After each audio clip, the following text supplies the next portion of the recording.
That shit crazy.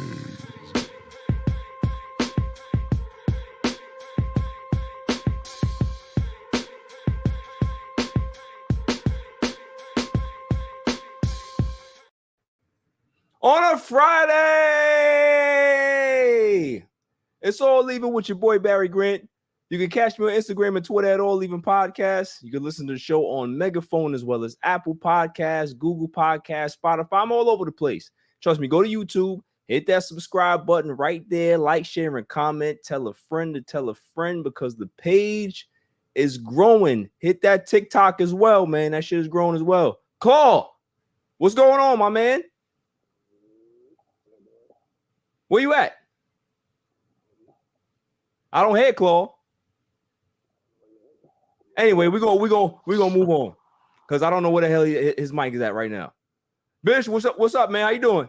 What's good? What's good? Yes, sir. Yes, sir. You already know, man. You already know. Lots to get into. We got Casa in the building. Casa, what's up, man? Don't mute the mic. What's good? I'm chilling, man. You know I'm unmuting it, man. We live, baby. We live. The first ever live show of the All Even Podcast. You know what I mean? You know what I mean? Make sure you get the horns out there. Get it. Yeah. You know what I'm saying? Where the hell is Claw? What's going on with Claw? Yo, he was here the whole time. Like, what's wrong with him? Yo, he was schooling us to everything we had to do. No, he's the absolute words. I gave him the cue. And do we hear him now? Where's he at? He's coming in now. I'm back, baby. Listen, yo, the service out here in the boondocks is crazy. Nah, man, you done messed it up, man. We all in New York right now. We going through a tsunami right now. But listen, we here. We here. You know what I'm saying? Everybody in New York ain't got nothing to do. They can be inside watching Netflix or watching movies and pods all night. They better be tapping into this one. I tell you right now, bro. I took 4 or 5 water bottles and made a boat out of it. And we live, baby. That service is trash. Yo, dude, it was crazy picking up my son this morning, bro. Like not this morning, but like in the afternoon. Like this shit was nuts out there, bro. Like, yo, if New York ever really gets a big time hurricane, yo, it's over for us. It's over for us over here. Yo, not even a hurricane, fam. A tropical storm. Word. Right. Is going to clean us. Right. Word, because all we got was water. Like we didn't even get like crazy Facts. rain. Like we didn't get no wind like that. It was just word. It was just water. Yo, just rained, bro. Just water. Just water, bro. Water. Yo, New York ain't shit. You know who I blame for this? I blame the hip hop mayor for this, man. Ever since he came here, everything's just been going haywire. Word. Complete haywire. Word. I don't like it. Mayhem, bro. Yeah, I don't like it. But yo, listen, we got a lot to get to today, right? Thursday night football. We're gonna talk about the Lions and the Packers. That game. I mean, it was pretty much a spanking from start to finish. NFL Week 4 preview, right? I definitely gonna see all the games and see what you guys think of who's gonna win. I have power rankings, top 5 power rankings. So I'd love to hear what you guys' top 5 is, for the first 3-4 weeks of the season. We got Jets Watch. You know, I'm sure Claw likes to talk about that. There's a lot of stuff going on in Jetland right now. There's a lot of issues, man. A lot of issues. What's going on with Chandler Jones? Bishop, I know you're gonna have to educate me on that, bro, because it's a wonky story. I can't even follow Me it. too. Man. Like, yeah, it's crazy right now. Yeah, but I mean, typical Raider shit, right? Typical Raider. I mean, it's something. Yeah. if it was gonna happen to somebody, it would happen to them. Right. Michael Orr, I think his conservatorship is officially over. The judge just ruled on that today. So we're gonna talk about that. It's crazy. Obviously, the biggest news of the sports world right now, Dame has been traded to the Milwaukee Bucks. So we're definitely going to dive into that because there's a lot of tea, a lot of stuff that's being spilt right now. Word. Magic Johnson said something interesting about the Knicks. I need to hear that. He also set the record straight. I like what he said about Steph Curry. I loved it. Loved it. Same. Right? Same. Loved it. What else we got here? Josh Primo got a new deal, but now he's, you remember Mr. Primo. I think he signed with so he has to do his suspension right now. I want to hear you guys. 4 games, right? Yeah, 4 games. I want to hear you guys top 5 power rankings going into the season for the NBA. The new segment, What Did He Say? Where guys read off comments and we make fun of Barry Grant Jr. Of course, it's always great. My irrelevant news of the week. And then the greatest segment on the planet, Dummy of the Week. Dummy, yeah. Now, before we get into that, did you guys see the news? Which news? Word. Tupac's murderer officially. Oh wait, they got him? They say that it's what's my man name? PPD. Yeah. So the question I want to ask y'all, and I'm gonna start with Claude because he's the resident conspiracy theorist. Yeah. Oh, do you believe this, Claude? Thoughts, bro? I don't know if he's the man to do it or did it, but if he is close to it, he's gonna go down for it because they ain't gonna get nobody else, bro. It's been 26 years, right? He's gonna have to take this one on the arm, and they probably know he ain't gonna snitch. So he got it. That's it. This is your body. He might be my dummy for the week, man. Who's the dummy for the week? Yo, Keith Davis. He might be the dummy of the week. Yo, he been dry snitching on himself for years. Yo, son. For years. Years. Yo, what are you doing? Wow. Worse than OJ. Worse than OJ. So yo, what's the story? Like, what they got on the dude to convicted him? They said that they raided his crib, and I don't know. They must have found something but all the talking that he's been on podcasts detailing what's going on, saying that he wasn't in the car. He wilding like that. Yeah, but he's saying that he was in the car. So if you in the car, bro, you of course, you know everything. Damn. And knowing that he ain't dummy. tell nobody, he must not know there ain't no statute of limitations on murder. No statute of limitation when it comes to murder, bro. Like that was saying, like that's a homie. Like, they getting you. It's not even podcast. That was the worst part. He was on the official documentaries talking about this shit. The Biggie and Tupac joints. Dog is all there. He sound like he wanted to get caught. That's what I'm saying. Like, you know how sometimes with like a crime is being committed and it's been years and that person feels this guilt of it gotta be that come clean. You know what I'm saying? Like that's what it feel like to me. It feel like that. It sound like he wanted the fame of being like in the car or in a part of what's going on. Right. That's what it sounds like. Nah, cuz it didn't happen like this. It happened like this. we got some comments in the building. Shouts to Cowboys Can fans. Shouts to my man EJ Savage. Bryson Carver's in the building. There's a bunch of people in here, man. Shouts to y'all. The guy incriminated himself in a book, and the feds used the leads from the book and got enough evidence to arrest him. That's basically what. Thank you. Like he literally told himself. He literally told himself. That's crazy. Literally told himself. Literally detailed it too. He had it in the book. Damn. Yo, dude, I don't understand, man. I don't understand it. I don't understand it. But listen, if this is what it is, man, I'm glad that we got some resolution. I wish his moms was alive to be able to see this day. You know what I'm saying? Word. But it is what it is, man. It's unfortunate, but it's been 27 years. Can y'all believe that? That's how old we are, bro. Word. That's crazy. You ain't had to bring that up. Nah, I got you, man. We old as fuck out here. All right? Let's be honest. The whole mood, huh? Yeah, let's just be honest, man. Be honest. All right, well, listen, if you want me to brighten up the mood a bit, I will. All right. But it's not gonna be something that bright because I have something to say. I may get canceled right now, but I don't care. I don't care because I gotta say it. I want my football back. I want my football back. I am tired of the. I'm tired of the. Get them out of here, man. Get them out of here. You got girls that haven't watched football. All of a sudden, they want to be telling you about football and this and that. What's going on? Like, I don't like it. I don't like all the press that's going on right now. I don't like it. I don't like it. I don't like it. I don't know how y'all feel about it. If y'all don't want to say nothing because y'all afraid of the Swifties, y'all can go ahead and stay quiet. Nah, we could talk, bro. We could talk. It's crazy how down to what she was eating, bro. They overloaded it because everybody wants it now. Nah, so D. The jersey sales don't went up. The jersey sales don't went up.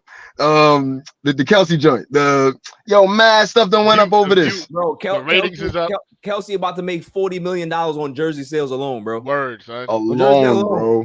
That's wild. But you know the NFL. Yeah, exactly. You know the NFL love it, bro. They love it. That's revenue in their pocket. Of course they do. They don't give two shits about what's going on right now. Nah, not even a little bit. I'll tell you one thing. Beyonce wasn't doing that. Nah. Let's call it what it is. Mike Guido, call it what it is. Mike Guido in the comments, he said it didn't realize going live would make you uglier. Wow. Shouts to Mike. Wow. Yes. Zach's in the building. Shouts to Zach. Swifty's gonna get you. I'm sorry, man. I had to say something. I had to. Like, you know what I'm saying? Like, it is what it is, man. People talk, fantasy. Who's on your fantasy? You don't even play fantasy. You don't know what's going on here. I don't want to hear it. You know they taking bets on like DraftKings about how many times they gonna pan over to her, like what she gonna be. They got mad stuff that they're gonna be. There's Swifty bets. Over and unders, bro. We have how many times the camera gonna hit Taylor? They got this is over and under, bro. This is the only time that the Jets are gonna actually sell out. They like this here because don't nobody care about no Jets this year. Don't nobody care about Claw. Nobody cares about Claw. You know what I'm saying? We got Israel in the building. Have y'all ever been to Israel? No. Casso, have you ever been to Israel? Nah, my mom's been there though. Is it fire? She said she loved it. I ain't never been though. Tel Aviv. You gotta go. Nah, man. I heard it's fire over there. Yeah, you gotta go, man. You been to Greece. You gotta go to Israel, son. Yeah, man, you're right, son. I gotta go to Jerusalem, son. And make sure you put on those slippers. You gotta fit I'm putting on the whole joint. I'm putting on everything, bro. Facts. You gotta assimilate. Nah, go ahead. Now, who that, Nicole? Nah, I said you gotta adapt to the culture, man. Yeah, nah, definitely. Wherever you go. Assassin is in the building. Shouts to Nicole. Yeah, I see her. Look, man, I feel bad for her, man. She got a big ass hole in her. She got a big ass hole in her car, man. You know, like, so shouts to her. Like, she had to go fix that. She was supposed to be here tonight, but Bazooka blew a hole through her. What's the car? The Tesla. She got a Tesla. Oh, yeah. She yo, bro. Once that car starts to act up, it's like panic mode. It's like panic mode, bro. Like, there was red lights going off. She's telling me, it was like, stop now, please, stop. It ain't no old school car. It probably get you from point A to point B, right? With a hole in it. These cars don't do computers. That, yeah. Computers, bro. Like, computers. Danger. Will Robinson. Facts. We got another comment here. Who you got for the fight tomorrow? Listen, I don't necessarily know if I'm gonna watch it, homie. AFK. I Canelo. I got Canelo winning. Yeah, you just gotta say. Yeah. You gotta say Canelo, man. I'm gonna watch it somewhere. You can say Canelo, but y'all are gonna give him some business. Yeah. Listen, gonna give him some business. If this stream goes well, man, I may just stream the fight. Who knows? You know what I mean? Yeah. I may just stream the fight. Okay. All right. But yeah, so I had to get that out of the way, man. The Swifties, they gotta relax. They got to cool out, man. I don't like it. Next order of business. I do have some more, and I would love to. I'd love to put her on blast because this is my girl, man. But do it. Britney Spears dancing with knives. I started playing in the kitchen with knives today. Watch as she spins around her house, twirling the blades. Don't worry, they are not real knives. Halloween is soon, she tells her 42 million followers. But are the knives actually for real? Yo, she Listen, nice with it though. I'm gonna just say this. All right, I've said this on my show numerous times. Britney Spears looks like a good time. 100%. Wow. 100%. Listen, she Yeah, like she man. having fun, man. Yeah. I mean, She's just what can wow. you say, yo?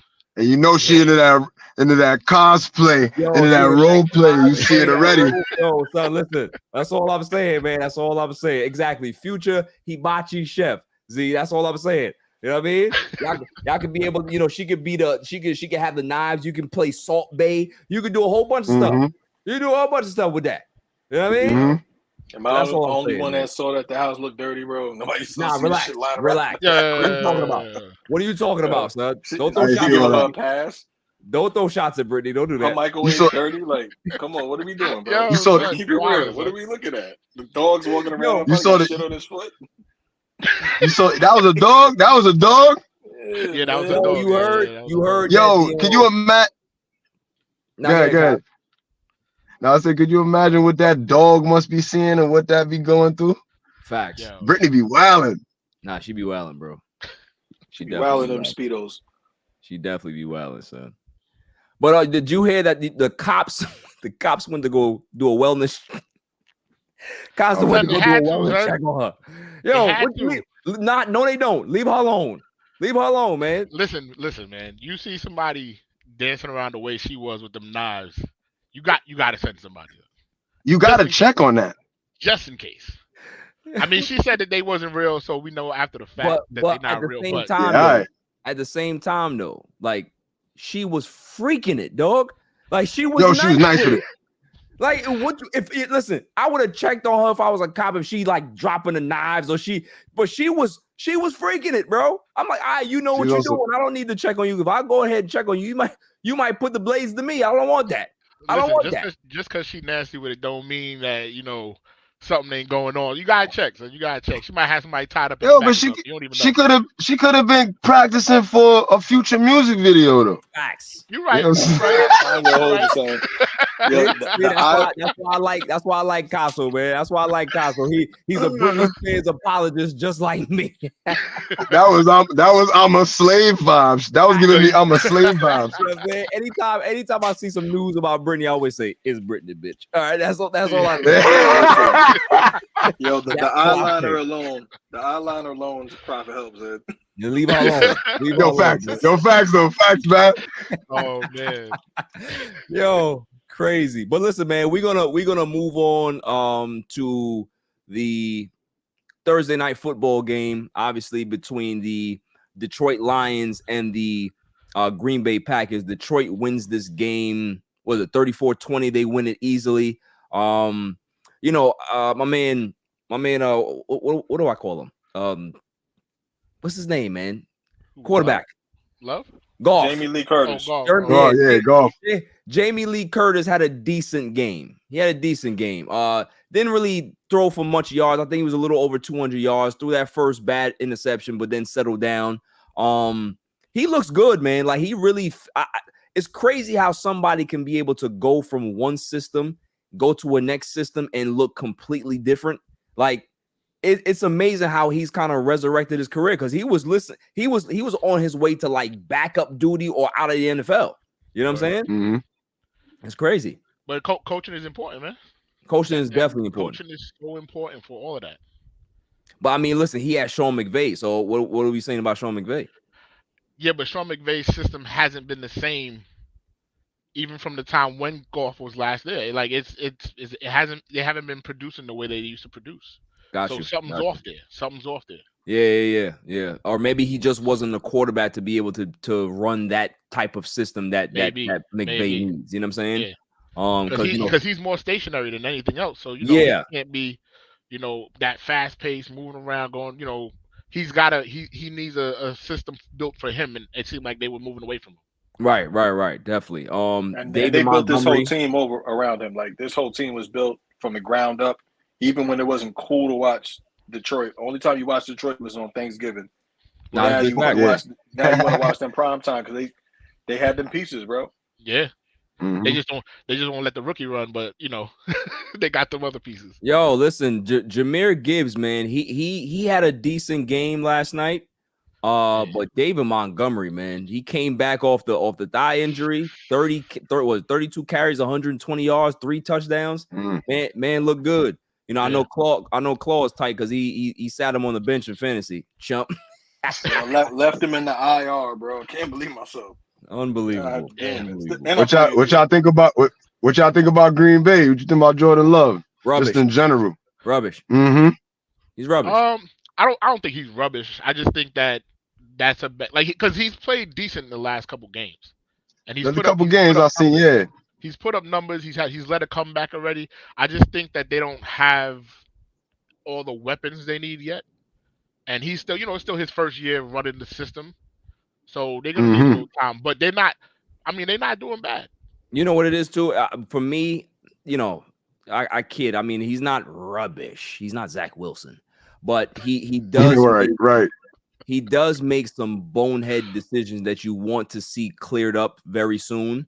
Just because this is his first year starting, this is not his first year in the system, right? So you want to see a little bit more IQ in the pocket, being aware of certain defenses and, not just throwing the ball up for grabs. So, because he has the ability to be able to throw from different angles, but at the same time, like he tends to hold on to the ball a little more than you want to see. But we'll see how it goes, man. Sometimes you can't really evaluate a guy until about week 7, week 8 or so. You know what I'm saying? It's still early. Yeah. But technically this is still preseason.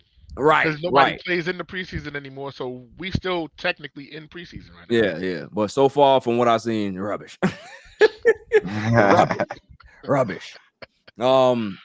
Yeah. So it's just, I don't know, man. I'm not impressed with Green Bay.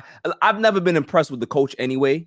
I think LaFleur is very mid, and you're gonna start to see that now. Like everybody's been talking about Aaron Rodgers or how he's declining and this and that, but Aaron Rodgers was keeping that system afloat. So if they go ahead and go 4-13 this year, you're gonna see exactly that it actually wasn't Aaron that was, bogging down the system. He was actually enhancing it.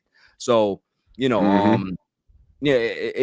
I think I don't want to say that he's on a hot seat, but if they don't develop Love or they don't get some weapons in here and be good by next year, like it needs to be a quick turnaround. He may be out of here at that point. So, we'll see. Yeah. We'll definitely. Eyes are gonna go to him. Go ahead, G's. Go ahead. My bad, G's. Now I was gonna say, like, even go ahead. We know in Green Bay to be like this super quarterback having team. You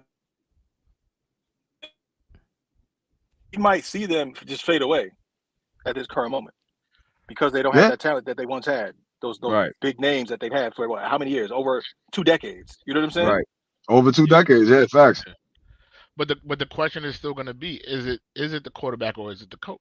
Exactly. And that's where you get, like, things get a little skewed because I mean the quarterback is going to get a lot of the blame, but how much blame should really be on the coach and the offensive coordinator if we've seen for a number of years that the offense hasn't been there, right, without Aaron Rodgers? Right. That's true. Nah, definitely, man. And Bryson had a comment right now. I want to pull that up. Let's see what Bryson says. He said, Love looks worse and worse every game. Decision making is questionable, and he looks antsy in the pocket. Not as easy as Green Bay thought without the other guy. So yeah, that's exactly what it is. It's like, that he has some talent. Like he's not terrible, but at the same time, I don't think that they thought that it was going to be this difficult to kind of transition him. But playing in college is not the NFL. So it doesn't matter how long you sit behind somebody and know the system, know the offense. It's a different ball game when you get in there and see how fast those linebackers and those defensive ends are when they close that gap. You know what I'm saying? And you start seeing ghosts. Mm-hmm. And it's not even the same weapons that Aaron Rodgers really had. You saw that even with these new weapons, they weren't as good as the previous weapons like Devontae Adams and everybody like that Aaron Rodgers previously had. So You're throwing him in. He's still new. He has diminished weapons from what they had previous years. So it's still gonna be hard to evaluate this early in the season. Right. And our boy Alberto's in the building. Of course, he's gonna throw a shot. Jordan Love is Trey Lance with a patient franchise. Go Niners! I can't stand him. Get your Niners. I'm about to say we can't be having no Niners. Of course, he a front runner. Yeah. Of course he a front runner, man. Niners. He was never a Niners fan. Oh man. But moving on. Listen, let's get into the week 4 slate of games, shall we? Let's see what we got here. Does anybody have the schedule up? Because I did not do that. Let me see what I got you. Yeah, I got it right here. Okay. All right, so we got the 9:30 game. Obviously, that's going to be in London. Jaguars are out there, right? Jaguars and Falcons. Sure. Jaguars are -3. Who we got in that game? I think, I like what I've seen out of the Falcons. I think Bijan Robinson is the real deal. He runs. He's very shifty. The guy can do everything. You know what I'm saying? Yeah, because he got some power to him. He definitely has some power to him. But Desmond Ridder, rubbish. Rubbish. Like, he got to get, like, I don't know if he's the answer, man. I think they may have to possibly get somebody else at some point, because there's certain times, man, where, they are moving the ball and he's just not making the right reads and the right decisions, man. And that's going to cost them some wins. That's going to cost them a chance to make the playoffs. So, they're really going to have to think about that, man. But I have the Falcons winning this game. And the reason why I have the Falcons winning this game, I know the Jaguars are in London. They do very well out there. But I have not been a fan of Trevor Lawrence this year. BoJack Horseman does not look good. You don't look good. Yeah, he's not looking like he's the golden boy that everybody projected him to be coming out of college. Right. So, but I honestly, personally, for me, I have Jacksonville because of their defense. Their defense has been really good this year. And I'm not sure if Atlanta has the offensive firepower to really put enough pressure on the defense. Right. Definitely, man. Definitely. I hear that the defense is definitely solid. Casa, who you got winning the game? Going Jags, baby. We going Jags, man. Just for that reason, too, that defense, man. Yeah. That defense. Atlanta got to put it up. Right. Chloe, who you got? I'm going to go Atlanta. Only because of the fact that, hey, nobody's home. Everybody's abroad. But I like the energy that the Falcons have. Quarterback doesn't have to be that good, but the run game is working. Yeah, it definitely is. That's the cheat code. So if the run game's working, he can, throw a little something down and make it happen. Ivan Sosa said, "Let's go Cowboys! Shout, salute! Ooh. Make sure you like and subscribe. I appreciate that. My fellow Cowboys fans out there, man. Salute to you. Salute to you, man. Gotta shout that out. Of course, Bryson is the BoJack Horseman apologist. Trevor is the second highest rated quarterback, and his receivers have a bad case of the drops. The man will be fine. His defense is awful. So we're going to see. We're going to see, because he didn't look that solid last week. He started to look good within, like, as the fourth quarter started to go on, he started to pick it up a little bit. But we're talking about the totality of a football game. It's not just one quarter. So, he has not put it together for all 4 quarters yet. And this is not what you're expecting out of the guy that's supposed to be the guy. So, no, not sold. Not sold.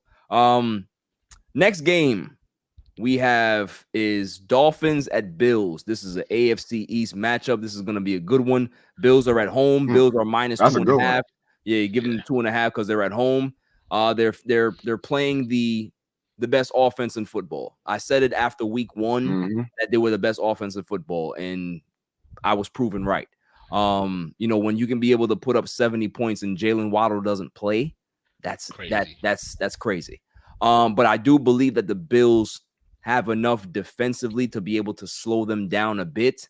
And when I mean slow them down, I mean keep them maybe in the high 20s. You know what I mean? So I have the Bills winning this because they're at home. Bills Mafia, Bills Nation is gonna be rolling, and it's starting to get a little cold for the Dolphins. So we'll see how they respond to that. But I think this is gonna be a good game. AFC East games are always tough. Division games are always tough anyway. So I got the Bills winning. What y'all got? Yeah, the division. You know how it is with the division. Yo, man. It's always a little tough when you play in a division rival, and I don't know. I think I got to go with Miami because I just can't see anybody stopping that offense, man. Like, the way through is throwing it. You got 2 running backs that have 4 touchdowns apiece last week. Like, it's gonna be a long day at the office for the Bills defense. But we'll see. Anything can happen. Anything. Right. Listen, as long as the Tua helmet is working, they are all right. As long as that's on, they're good. They're good. Casa, who you got? You gotta go Dolphins, man, because you always gotta remember you got that guy, man, Josh Allen. It's very unpredictable, man. You don't know if he's gonna give you 3 touchdowns or 3 picks, man. That's true. You know what I'm saying? That's the Dolphins seem more consistent than the Bills have been. So I'm gonna lean that way. I'm leaning Miami. Yeah, that's fair. That's definitely fair. Claw, who you got? I'm going Buffalo. I feel like the Dolphins, they beat the shit out of the worst team in the league, bro. Like, there's no, you don't get no cool points for that. But at the same time, you know what I'm saying? I think Buffalo's gonna humble them and bring them back down to earth. It's an AFC game, so. And not to mention that you're a Jets fan and you hate the Dolphins. So respect. There you go. Because 70 is 70, bro. I don't care who you play against. That's big facts. Next we got Broncos and Bears. Bears are at home. Broncos are -3.5 on the road. Both teams are 0-3. Somebody has to win. Both of these teams. Listen. Wait. Somebody doesn't have to win. That is true. They can tie. Yo, could you imagine if they tie? Yo, that'll be the perfect way to end that game, bro. Perfect. Listen, and also too, NFL, if you're listening, I'm sure you're not, but if you are listening, you need to flex this game and stream it. Stream it and take this off TV. Take this off TV. Nobody want to see this rubbish. Nobody wants to see this garbage. This is worse than like the Thursday night games that they had last year. Word. Like, don't do it. Don't do this. Word. Don't do this to us. Like, this is not football that we want to see. You know what I'm saying? So if I'm going to pick a team, I've said it from the start of the season. Anytime the Broncos are playing anybody, I'm picking the other team. So I'm going Chicago Bears to win this game. Mm-hmm. I got the Bears winning. Because if this defense can be able to get 70 hung on them, I think Justin Fields may run for 300 yards. He may run for 300 yards. So, Bishop, who you got? I'm going to go Broncos. And it's not because Russell Wilson is one of my quarterbacks in fantasy, but I just think that. Why would you do that? Yo, it was late in the draft. It was. He was desperate. I was at work. I was trying to draft while I was at work. He was desperate. It was a very stressful time, right? Yeah. But, it must have been. But anyway, but for real, like, if you get 70 hung on you, like, as a team, y'all gotta have a team meeting, a players only meeting. Y'all gotta look each other in the eye, like, yo, we can't have this shit happen. Or you know what I mean? Here's a question that I have for you, Bishop. If they do have the team meeting, are people fighting? Because I'd be swinging in there. Like, there's no way. 100%. They might have the team meeting without Russell, though. You know what I mean? They might have the team meeting without Russell. That might be the team meeting. Don't let him. Don't let him come in here. Honestly, but I honestly, I think you gotta show some pride and you gotta come back. As a team, once you get embarrassed that way, you gotta try to come back and show something the next week. So that's what I'm thinking. And it's not like the Bears were. If the Bears were a good team, then it'll be something different. But because the Bears are the Bears, I think that the Broncos might actually show something. Yeah, that's true. Cosmo, you got? Going Bears, man. You always got to bet against the Broncos, man. Russell Westbrook. I mean, Russell Wilson, bro. Nah. Same person. I can't do it, bro. Same guy. Same person, bro. I can't do it, bro. I can't do it. I love my man Sean Payton. I love him. I love what he's doing over there. But you can't overcome Russell Wilson, bro. You can't love what he's doing over there. That listen, You can't love what Payne ain't doing a damn thing over there. That's what he not doing nothing. He's literally sitting there like Steve Kerr with his hands on his hips, not doing nothing. Broncos fans might prefer for Colorado to go there and play that game. Word. Yo, what? Oh, who you got? The Bears D. Yeah.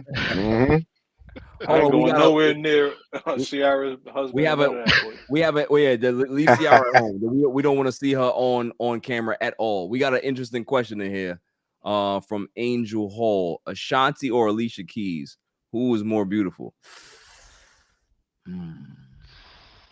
What are we talking about? Are we talking about without face or overall? Right. Because if we're gonna go overall, Ashanti got it. I got it. Yeah, I was leaning that way, but like you said, the no makeup thing, you gotta go Alicia. But right, come on. Overall, that's Ashanti, man. Yeah, that's Ashanti. Yeah, Ashanti. That's Ashanti. Yeah, Ashanti. Yeah. Age like fine wine, man. Yeah, facts. Yeah, yeah. Moving on. Yo, we got stuck for a moment. Yo, listen. I was stuck for a second, man. We gotta move on. We gotta keep the show going. Chloe, who you got, man? You said you got the Bears D, right? Hey, yo. All day, bro. Pause. Yeah. Pause. Oh my gosh. Hold on. Let me hit the button. Yo, word. Ravens, Browns. Browns are at home. Browns are -2 at home. Both teams are 2-1. This is the AFC North matchup. This is going to be a very, very tough game. Deshaun Watson said he is okay to play. I have not been impressed with Lamar Jackson as of yet this season, but listen, Todd Monken, it's a new system. It's going to take some time for him to get comfortable there. Zay Flowers is the real deal. The running game has to get better besides Lamar, but obviously J.K. Dobbins being hurt. They got Melvin Gordon, took him off the scrap heap. So I like what I see out of the Browns, man. Claw had talked about the Browns in the preseason, preview that we had, that he likes the Browns to actually win this division. I can't really go against that right now. Their defense is great. Myles Garrett looks good. Deshaun Watson looks decent enough for them to win games. The kid Ford stepped in and really done his thing. So I got Cleveland winning this, but it's going to be a tight game. I think the -2 spread makes sense because I think it's going to be one of those field goal type of games. Chloe, who you got? Same play. Browns definitely doing it. It's gonna be a hard-fought game, only because divisional game, of course. But I like what Watson's doing. I like what they got over there, man. So that's my vote. Yeah. Castle, you got? Look, man, it's for selfish reasons, man. I'm going Baltimore, man. just cause my guy Odell over there, man. Come on, I gotta always support that, man. I'm sorry. Where they playing at? They're playing in Cleveland. I'm still giving it to Baltimore. Odell not playing too, by the way. Yeah, Odell's out. Who? Come on, son. Odell's still out. Going Baltimore. Bishop, who you got? Still going Baltimore. You might be leaning the same way. Nah, I got Cleveland. And Lamar is my other starting quarterback in my fantasy, so I would love for him to, but yeah, I can't do it. It's gonna be the Cleveland defense is just so good, bro, and the offense for Baltimore has been so underwhelming so far this year. And then you look at it, Odell is out. They lost their main running back. They still haven't started to click. And just everything you said about the Browns on offense, they're clicking on offense for the most part. So I think it's gonna be a low scoring game, something like 13-15, something like that. It's gonna be a fight. It's gonna be a fight. The weather's probably gonna be bad. So in that type of game, your defense is what's gonna carry you. So I'm gonna go with Cleveland. Yeah, I'm with you on that, Bishop. I'm definitely with you on that. I think Cleveland, that pass rush, Myles Garrett, you can't stop that, man. So if they can be able to find a way to get to Lamar, which I think that they can. Obviously, Lamar has the escapability, but enough pressure is going to be able to kind of hurry him up a bit, and he's not going to like that. So I definitely got Cleveland. Steelers, Texans. Texans had a shocker of a win, right? Didn't they win last week? Mm-hmm. Yeah, he won last week. So who you guys got? It's Pittsburgh on the road. They got Pittsburgh -2.5. CJ Stroud has looked absolutely phenomenal to start the season. He actually looks like the number 1 pick, and it shouldn't have been Bryce Young. Yeah, but I think the Steelers defense, obviously you got TJ Watt, that the defense is sound. I think Kenny Pickett has played like that last game. He played pretty well, man. George Pickens is coming. Like, if nobody knows who George Pickens is, they better realize who that guy is. He has top 5 wide receiver talent, and he's coming. He's definitely coming. Pause. You know what I mean? So I got the Steelers. Yeah, it was foul. I definitely got the Steelers winning this game, but I think TJ Watt probably picks up another 2 sacks, which is gonna probably put his total to 8 for the season, which is nuts. So yeah. Yo, you talking spicy, bro. Yo, sacks to nuts. My bad. Hold on. I gotta put the sensible. We need a sensitivity training, bro. My bad. What lingo? We're talking football here. Come on. Hostile work environment. I'm just saying. It's the constant back-to-back. You know what I'm saying? Offenses. Back-to-back. Hey, yo, relax. Word. Yo, y'all are going crazy today. Yo. Claude, who you got, man? Who you got winning this game? Oh, no. I mean, I can't call it. Well, you need to. That's part of the job. It's part of the job, bro. I can't. I mean, I guess Houston. You guess Houston. Yeah. Dummy. That's the only way that pick gotta go anyway, is a guess. Like, yeah, word. That's who you got. Messing with Texas. Same thing? I'm going Steelers, man, because that momentum from that last game, everything you done said, TJ Watt gonna go crazy on him. You know that already. Yeah. So I'm going Steelers, man. That last game was crazy. Yeah, definitely. That TJ Watt he's not the best defensive player in the league, but he's one. He gets working. Yeah, he's a beast, man. His motor don't stop. Pause. I'm gonna have to go. Yeah, that was crazy. Yo, son, I knew that, so I had to save yourself. You saved yourself. I did. But listen, man, I apologize. Nah, but yeah, I gotta go with the Steelers. Like, I just feel like as the time goes on, the quarterback is gonna get better. It's hard to bet against Tomlin because he just always has prepared and ready, and I have absolutely no faith in the Texans whatsoever. So yeah, I'm gonna go with the Steelers for everything that that they got going on, the momentum from last week, like you said, Kyle. So yeah, Steelers for that one. Yeah, man. Same way BJ walked off. Same way he walked off. That's how it is with the Texans, bro. You gotta walk off on them. Yeah, words, huh? We live streaming, man. We got to do things on the fly. He's doing something over there. I had to make sure I checked her. Next game, who we got on the docket? Let's see who we got. Hold on. We have Vikings and Panthers. Both teams are 0-3. Panthers are at home. Minnesota is -4 on the road. I think obviously you have to go Vikings. Like they've played well enough to win some games this season. They haven't. Kirk Cousins hasn't looked that bad. Jefferson, but it's the thing that I was talking about even before the season started, is that you got Jefferson there. Okay, cool. You really don't have another guy there. Jordan Addison, yes, he's starting to come along, but at the end of the day, it's like they miss Thielen. You can tell that they miss a solid, just a workhorse type of receiver there that can be able to, take those doubles and triple teams off of him. But TJ Hockenson has been doing his thing too. So but if I'm gonna pick, I'm going Vikings. I'm definitely going Vikings. Mm-hmm. Who you got, guys? I'm gonna go Vikings, man. Well, Cousins, like you say, he up and down, but it's Kirk Cousins, man. It's not like he playing, playing the Panthers. Like, I think he'll get that. Right. I'll go. I'll say the same thing. I'm gonna go Vikings. It's not a prime time game, so Cousins might actually play good. But I can't. The Panthers. I don't see if they got. I don't think they got anything for them. I have no Exactly. faith in. I have no faith in the Panthers whatsoever from the top down of the organization. I don't see anything, impressive about them. So we'll see. But I think I'm gonna have to go Vikings on that one.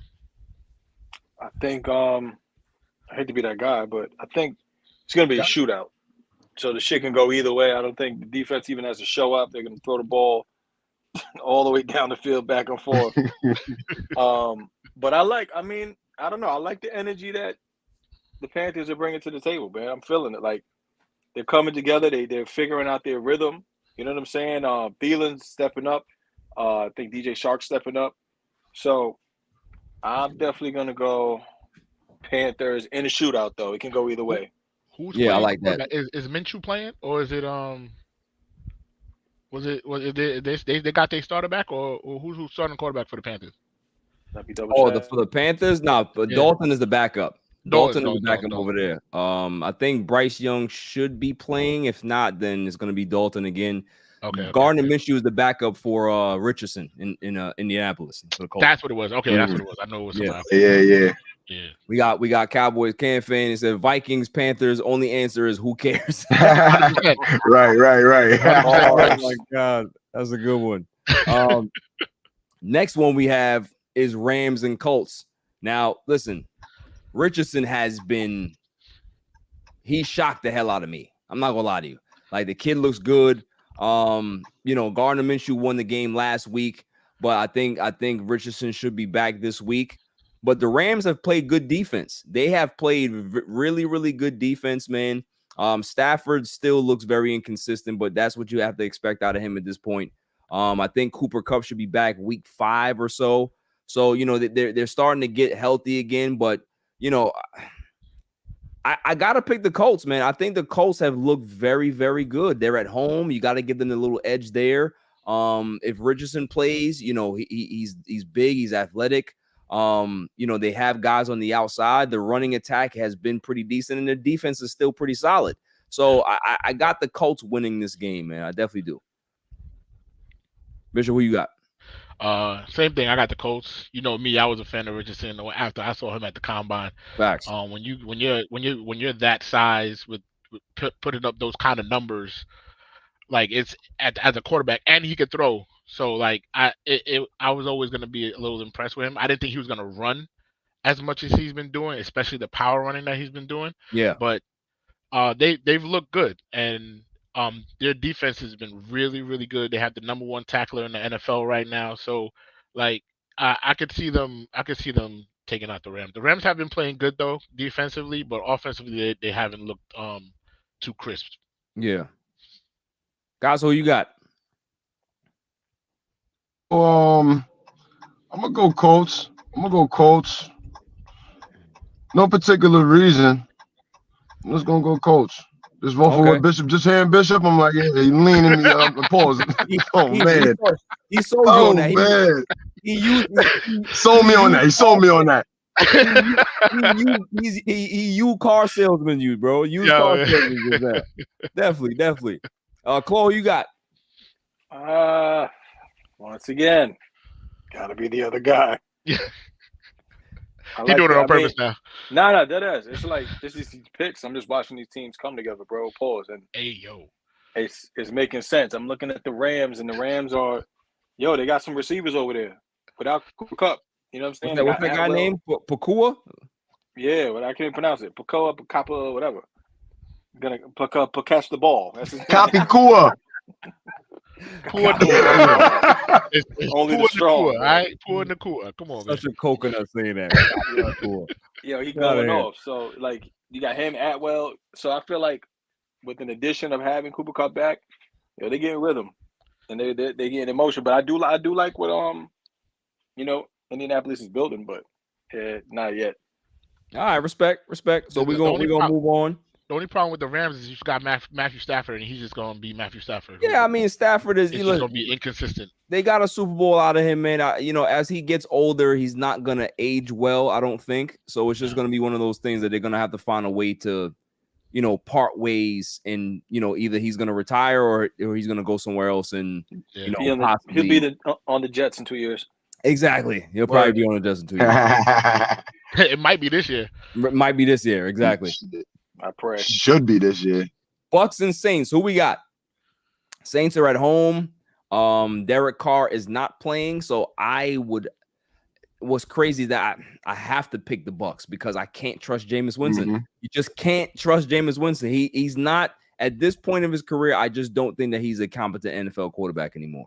So I got the Bucks winning this game. They have New Orleans with their great defense. I understand that, but dude, I just watching Jameis Winston behind center is cringeworthy. It really is. It's bad. Yeah. It's bad. Who got it? Who won it? Go ahead, Kaz. You gotta go Bucks then. If Carr not playing, bro, you gotta go Bucks. Yeah. I'm not even sure. I have no faith in either of these teams. I have how both of them are 2-1. I have no idea, but I honestly have no faith in either of these teams. It could go either way, but I understand you can't really trust Jameis Winston. You never know who's going to show up. I think I'm gonna have to go with the Saints. Yeah, that's fair. That's fair. Chloe, who you got? Man, if this is fantasy purposes, I'm going Jameis all day. Jameis, one thing Jameis is gonna do is let it fly. Let it fly, right? But I mean, realistically, I'm gonna go Bucks. I mean, listen, Baker Mayfield is doing what he's doing. Like he's still commanding that offense, still out there putting plays together. So I give him his shot. Yeah. Shasti. Okay, so listen, we have another person joining the stream here. Let's do it. What's going on, Six? Yeah. What's going on, What's bro? good, bro? It took forever. Nah, man, I see y'all doing your thing. I'm happy watching on the sideline. Nah, man, we got to tag you in, man. We got to tag you in. Welcome. Nah, Yeah, man. that, bro. What's good, bro? So what we doing? We picking teams now? Yeah. NFL. Yeah. We're doing our predictions for Week 4. Oh, okay. Yeah, man, the Bucks is looking kind of trash, though. I ain't gonna hold you. I'm tight, my nigga. I got half their squad on fantasy. None of them are producing. My nigga Rashad White ain't been shit all fucking year. Mike Evans is still doing this thing. They need to go trade him to a better team because they're just wasting him over there.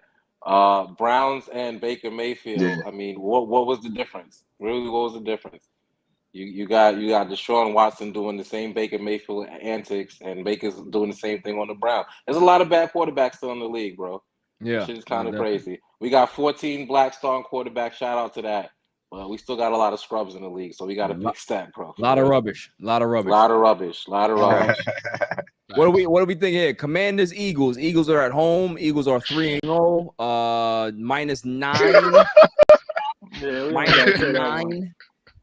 -9. Commanders ain't playing too bad, bro. I keep on. They're not. Sam Howell got his ass kicked last week, 4 interceptions. Yeah, but they don't look that bad. But I have to pick the Eagles, right? They're home. They got one of the best offensive lines in football, one of the best defensive lines in football. Jalen Carter went nuts last week. So I begrudgingly I picked the Eagles. Yeah, man, you got to. The Washington's gonna be Washington. They're gonna keep stumbling over themselves. I feel like the first 2 weeks Sam Howell looked all right, but last week that offense was stagnant. And they got to be a top 5 offense, bro. Even if they're not winning, they need to be putting up points. Because my man Eric Bieniemy is making a lot of noise for a couple of years, and ever since he got there, I'm not gonna lie, I haven't heard too many great things. Scary Terry, he's doing okay, but nothing crazy. Jahan Dotson hasn't really flashed like I thought he would. Right. The best thing y'all got over there is the running back, Brian Robinson. I really want to see them try to unleash him. If they can at least unleash that one guy off the squad, I'm going to be looking at him different. But I think they got a lot to show and prove. The Eagles, I mean, they lost a couple of defensive pieces, but they are just keep rolling. They just win, bro. Mm-hmm. Whether it's ugly, whether Mm-hmm. it's nice, whether he's throwing, whether they running, they just gonna win, bro. So this is gonna be a test for Washington. And even if they don't win, I need them to put some points up on the board because that's what we really looking for. Nah, true. Cos, who you got? Eagles, man. I'm a Giant guy, but if I'm gonna pick between the two, I should pick the Commanders. But looking at it logically, you gotta go Eagles, man. Like, right? You know everything Jeff said, and it's like, come on, man. Like, it's not rocket science. Eagles gonna run over them. Bishop, what you got? Unfortunately, I gotta agree. It's got to be the Eagles. I just don't. I have no faith in Washington. I haven't had faith in Washington in a long time, and they haven't done anything this year to change my mind about that. Like you said, the Eagles defense, they might have lost a bunch of pieces, but they were already so deep from last season. Just thinking about how many sacks they had and how many different players were contributing, like they're not gonna miss a step. So I think it's just taking a little bit of time for their offense to connect this year, to click this year.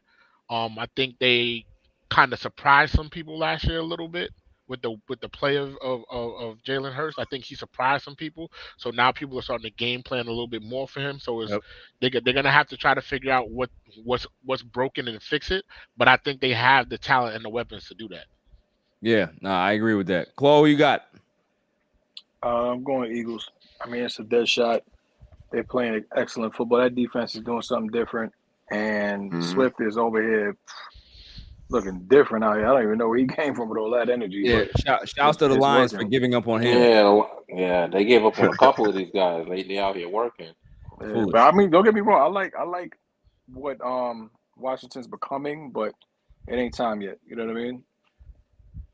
Yeah, that's a good way to put it. I agree with that. They're not ready to cook yet because Howell is not going to be the quarterback when they start cooking anyway. But yeah, we definitely got the Eagles. Next game here we have Bengals and Titans. Joe Burrow came back and saved the day, not letting his team go 0-3, but he's still banged up. Titans are at home. Bengals are -2.5 on the road.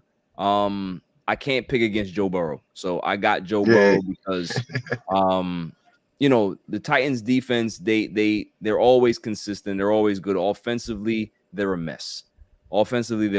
Henry is Henry. He's gonna do what he does, but at some point, Father Time is gonna start to slow him down a bit. Tannehill has been a little bit inconsistent in regards to his play. I have Joe Burrow winning this game, man. I think I've seen, he showed me some moxie. Obviously, we know what Joe Burrow does, but him just being able to tough out that calf injury, and it's a calf injury now, but we've seen this story before. So they better make sure that they rest his ass because a calf injury can very, very quickly turn into an Achilles pop. So I'm not trying to jinx the guy, but at the same time, they got to make sure that they're doing as much that they possibly can to be able to rest him during the week and keep him fresh for game day if they're going to go that route. 100%. Yep. So for me, that's why I'm picking the Titans, bro. I think, first of all, they need to sit Joe Burrow for at least 2 weeks because they need to get that thing right. And honestly, with a guy like him, you have a Super Bowl window that's open for a decent amount of his career. So even if you lose a year, you just paid him, $275? Like, get him right, bro. I'm not really a big fan of people sitting, but he doesn't look good. He saved the day last week, but, like, do y'all think y'all could really win a championship or have a deep playoff run? Yo, it's Joe Burrow, son. It's Joe Burrow. I love Joey B. That's why I want him to get it right. I've seen this happen too many times. But even if with him coming back and him playing, I kind of like the Titans in this spot. You know how Vrabel is, bro. He's just a tough coach. I feel like they win a lot of games they're not supposed to.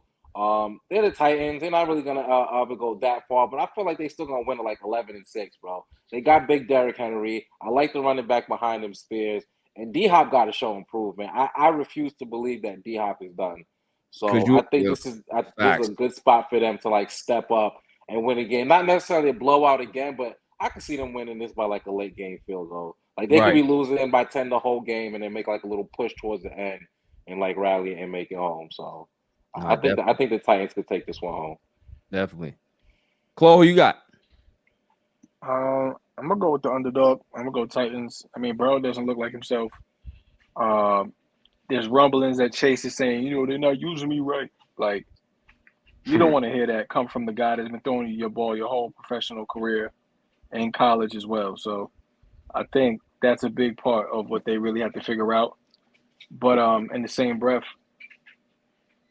I just feel like, I don't know, like I think like Six said it, like Vrabel just wins games they're not supposed to win. You know what I'm saying? And they just get a little spark, and they get a little spark, and they get a little spark. Before you know it, they're at 11-6. Like, wait, what are they doing? How are they in the AFC? You know what I'm saying? Divisional champions. Facts. But then there's little games like this. So I think that's definitely the team to go to. Bishop, what you got? Yeah, I got the Titans as well, even though I have no faith in Tannehill whatsoever. But just looking at the stats and everything, like you look it up, the Bengals is the 30th on offense. The Titans is 31. The defense is 19 for the Bengals. Yo, they're the same team. That's crazy. Yo, they're both That's trash. crazy. So I just it like everybody said, bro doesn't look like himself. And if he's not himself, he's not able to escape the way he wants to escape. He might not fully trust his calf. I don't think that he has enough to do it. And Vrabel's defense always comes through. They always play hard. They always compete. And since the Bengals offense has been struggling, going against that type of defense is going to be hard for them. So I think I'm gonna have to go with the Titans on this one. Yep. Castle, who you got? Bengals, man. You got Bengals, man. Yo, you took the reason, bro. You can't go against Joe Burrow, so they're not gonna sit him. Well, Six, they're not gonna sit him, bro. Yeah, you're right. They're not gonna sit him. He's gonna push through. He's gonna push through. He might get hot. I don't want to hear none of that nonsense. That's what I'm saying. That's what I'm gonna bank on. Like, I don't want to hear none of that nonsense that Six talk about. They gotta sit him. They not sitting no 275 on the bench. They should sit him. They not sitting that. They not sitting that. They gonna let him play. They let him play all of that. They're not sitting the money, bro.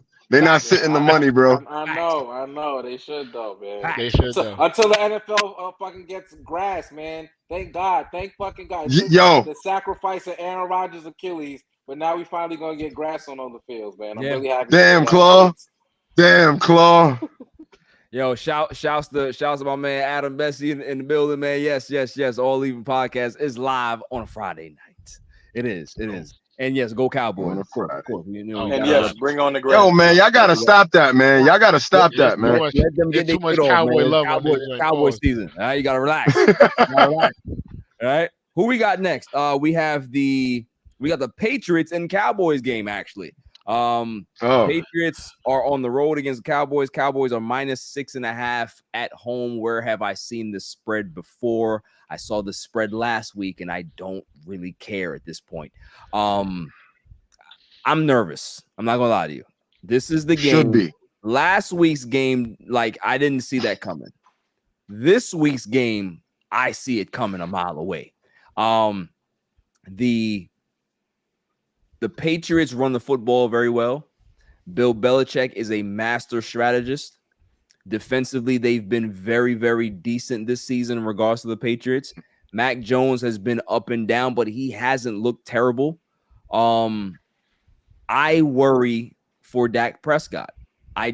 What I saw last week against the Arizona Cardinals, I didn't like it. I didn't like it because I did. Because this is what I said, right? When you lose a Trayvon Diggs midweek on a Thursday, it's going to be very, very hard for your defense to be able to pick themselves up off the ground because he's literally the vocal leader, right? He's the vocal guy on defense. He's the guy he's the engine. Besides Micah, besides Tank Lawrence, we understand that, but he's the guy that they look to for that inspiration, right? He goes down. Defense doesn't have it.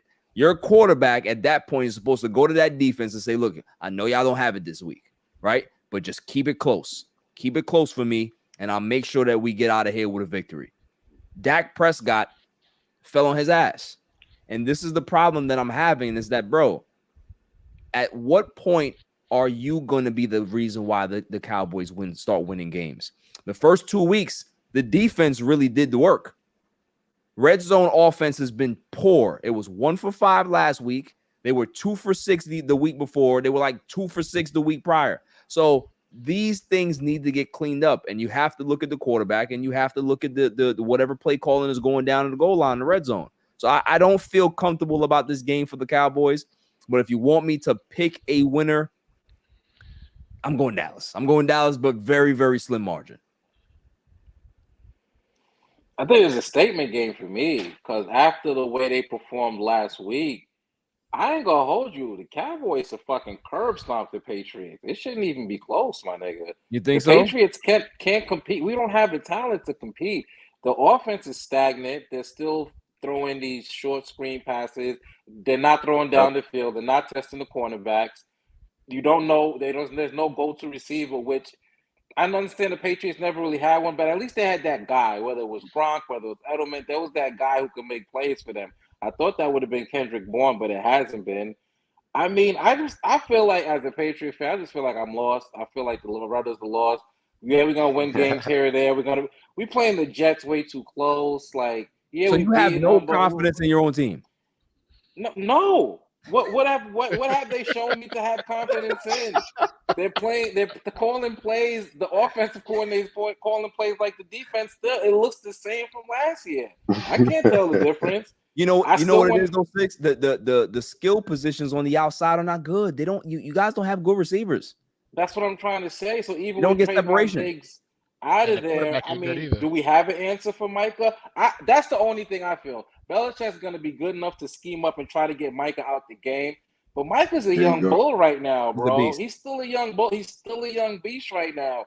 And the way that defense is playing and the offensive, not the non-cohesion on the Patriots offense, it's supposed to be a wash. But like you said, Dak Prescott, he's giving me way more bad than good. So it's like, is this a game where I can finally trust you? Because we got us hyped in the first 2 weeks and then lost to the Cardinals. The Cardinals are playing, but y'all had no business being in the game with the Cardinals. And now we got the Patriots who got that GOAT coach and a nice defense who can scheme you up. Right. That really shouldn't matter with the weapons that you have on offense. That's very true. Yeah. That should not matter this week. It shouldn't matter. But it does matter because of who's behind center, right? The guy that throws in the triple coverage in the red zone. And that's the rub. So like you said, I want that -6.5 from the Cowboys, but it's rough. I don't know. It's rough. It's definitely rough. So who you got? You are you picking the Patriots? You picking the Cowboys? See, I can't turn in my jersey. I'm gonna pick the Patriots to make this a there game. You go. And then do it. But the Cowboys should win this by double digits, bro. Yeah, I'm rocking with my team, but y'all need to fucking fix it. Y'all need to take care of y'all chicken this week. Respect. Claw, who you got? Come on, bro. I ain't never going for nobody's Patriots, bro. I pray Dakota finds God and drops 50 on y'all, bro. Tour. Nah, that ain't never gonna happen. That ain't never gonna happen. That's a mic drop. Casa, who you got? Yo, listen, man. I feel like all y'all picks is gonna be biased, including mine. I gotta go Patriots, man. I can never pick the Cowboys, bro. I will never pick the Cowboys. I'm gonna ride Belichick, bro. Him locking down whatever he got locked down, bro. I'm never picking the Cowboys, bro. The Giants. I'm not picking the Cowboys, bro. That's all I get. I'm sorry. I get it. Can't. What about you, Bishop? Do y'all offensive line? Did y'all get y'all starters back, or y'all still? No. Smith is out this week. So, perfect. And we had to pick some guy off the scrap heap this week too. So it's gonna be dicey.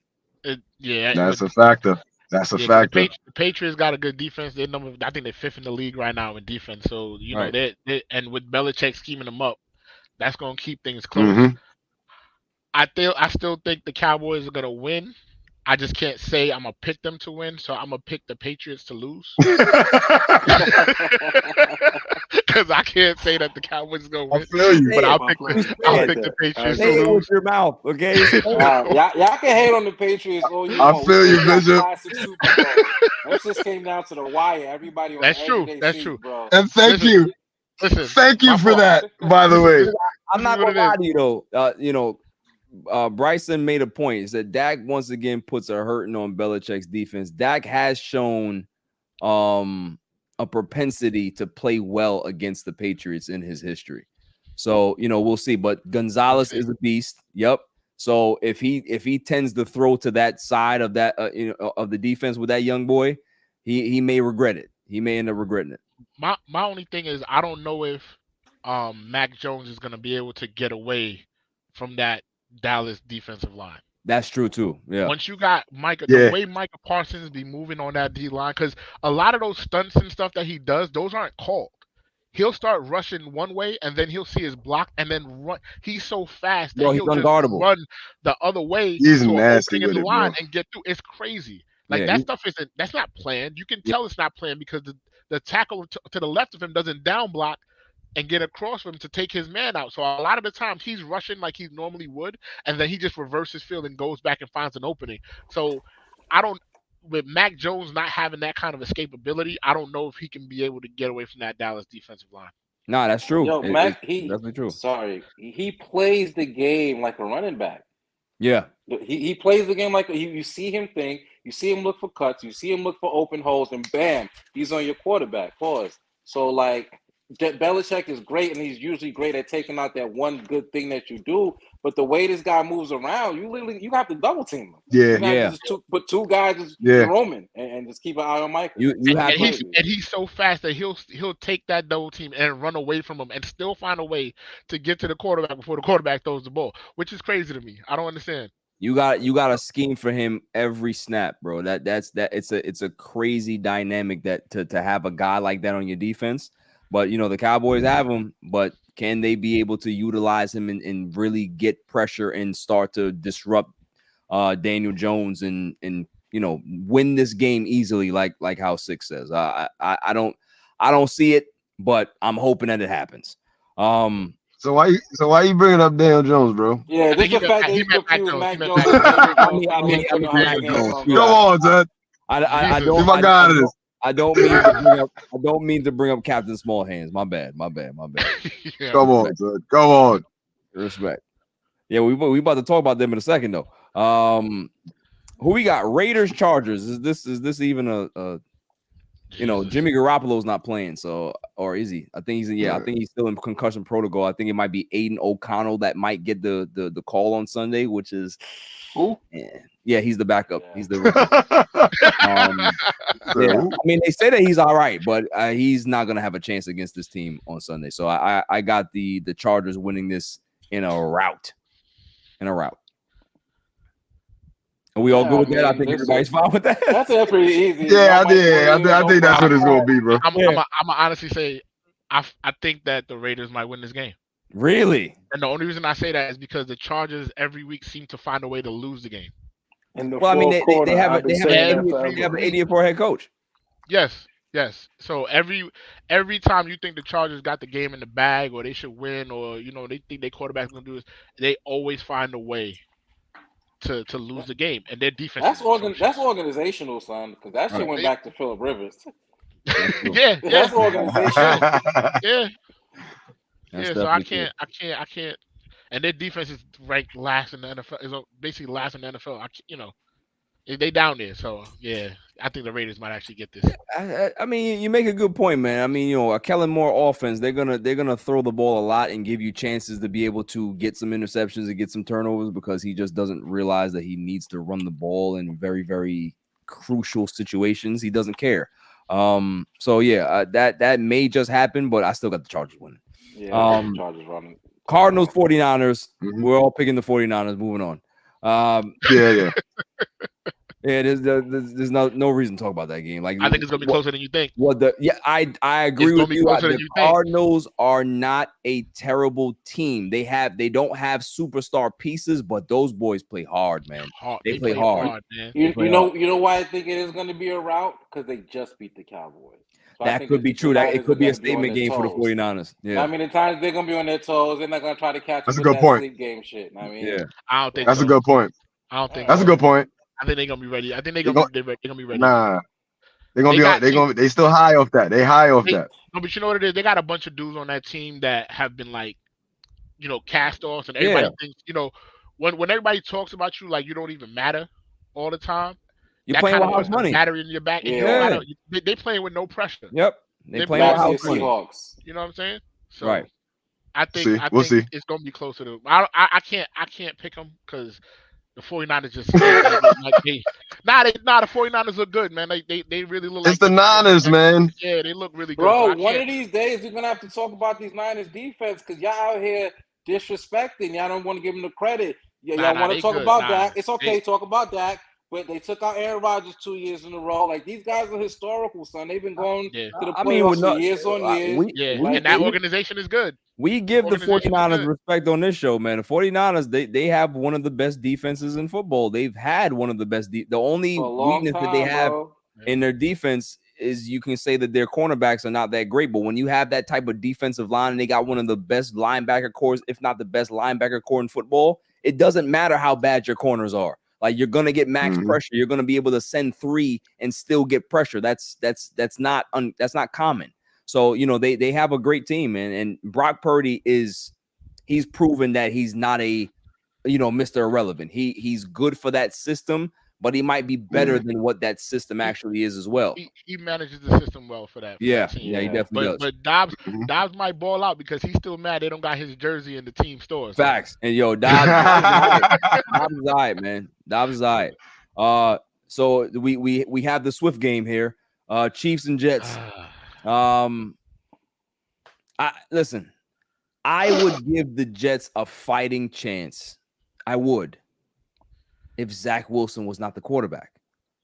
He is so bad that I don't think that there are Division II quarterbacks that are as bad as him right now. He is not an NFL quarterback. He's just not. There's nothing that he does that screams NFL to you. He may have a big arm, but he doesn't read defenses well. He holds on to the ball too long. He just doesn't. He looks lost back there. And when you got Joe Namath coming at you like that, there's a problem because Joe Namath has always missed a positive. Always missed a positive. Always. And for him to come at the coach and the quarterback like that, that there's a problem. He's tired of it. He's tired of it. Everybody is tired of seeing Zach Wilson. We were promised, right, as a city, as media, that we were no longer going to see Zach Wilson anymore when they brought in Aaron Rodgers. Now all of a sudden you see him. You think that people are not upset? People are tight because they were like, yo, this wasn't not supposed to be the plan this year. We weren't supposed to see this guy ever again. So, I got the Chiefs winning this and winning it in a blowout, 35-10. Damn. I mean, it's New York. People like to perform in New York. You got the Taylor Swift thing going on around. They're just gonna show up, ball out, and go home. I mean, the stadium's gonna be packed. But it ain't gonna be packed with Jets fans. There's gonna be a lot of red jerseys in them stands. Right. So a lot of Swifties too. A lot of Swifties. So we're all going Chiefs. What about Claw? I mean, come on, we know what's gonna happen. What's gonna happen, Claw? What's gonna happen, Claw? Just say it. I mean, man, we know what's gonna happen, man. That's oh man. Moving on. We got the Monday night game, Seahawks and Giants. Giants are at home against those Seahawks.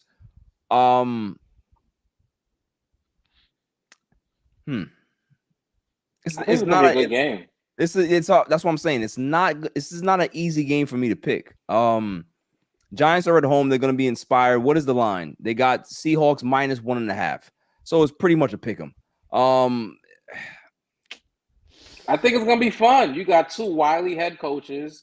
You got two guys at the quarterback position who can give you almost any type of game. I mean, any type of game. It's not insult nobody. But he'll run. He's mobile, bro. He'll get you a couple touchdowns. He'll still make some throws on the move. This could be like a sneaky, low-key fun game where it's just like you just have two guys who are, kind of like the awkward quarterbacks who end up kind of balling out. Have a couple highlight moments. I think Geno's going to have some ill throws. I think Daniel's going to have a couple good runs. I think the Seahawks are going to come out on top because I just think they're the better team. But I don't think the Giants are just going to go down just without a fight. I think it's going to be a fun game to watch. I agree. Go ahead, Giants fans. Go ahead, get your shit off. I ain't gotta say shit, man. You know what it is, man. Big Blue all day, man. You already know. Get Geno out of here. He been down with us. He been down with the Jets. Get him out of here. Giants, I don't even gotta explain it, man. I'm gonna have to pull your file. Man, because you were out on the Giants after week 1, and all of a sudden you back on the train now. Is that what it is? Listen, man. Once a fan, always a fan, bro. I was just upset, bro. You got to bear with me, man. We lost to y'all by 40, bro. Yo, we ain't scoring points till the opposition dropped 60 on us, bro. He was tight. I was upset. He was so. I was tight. upset, bro. Yeah. So okay. But you back. I'm back, bro. I'm back, bro. First of all, that Cowboys game was an anomaly. All right. They dusted us, bro. They got a field goal return for a touchdown. They got an interception return for a touchdown. Like anything that could happen against the Giants did happen in that game. Like stuff like that hasn't happened in the season for one team, and we did it in one game. That's a good point. I throw that game out. I don't even look back at that game. It happened, but you don't even gotta talk about it. But right now, like it all depends on the defense. It all depends on what defense shows up. If we get the defense that showed up the second half of the Cardinals game, then the Giants can win this game. Right. You're getting some pressures on the quarterback. You're getting some stops on third down. That's been our biggest problem. We haven't been able to get off the field on third down, keeping the defense out there, making them tired, and we haven't gotten any kind of pass rush. So if they can figure out change up some of the schemes and everything like that, I think that they can win this game. If the offensive line could give Daniel Jones some time, I think that he'll give him a good shot. You can't expect him to do anything if he has like 2 seconds to throw the ball or if he's scrambling right off the bat. Like there hasn't even been times where like the offensive line, we can say that they held up a little bit to give him time. So it all depends on what's going to, but I got to pick my Giants. Yeah, Matt Breida needs to block too, though. I seen him miss a couple blocks that last game that Saquon would have crushed dudes on. Yeah. So it's not just the line, like running back needs to get involved too. That's why I got the Seahawks winning.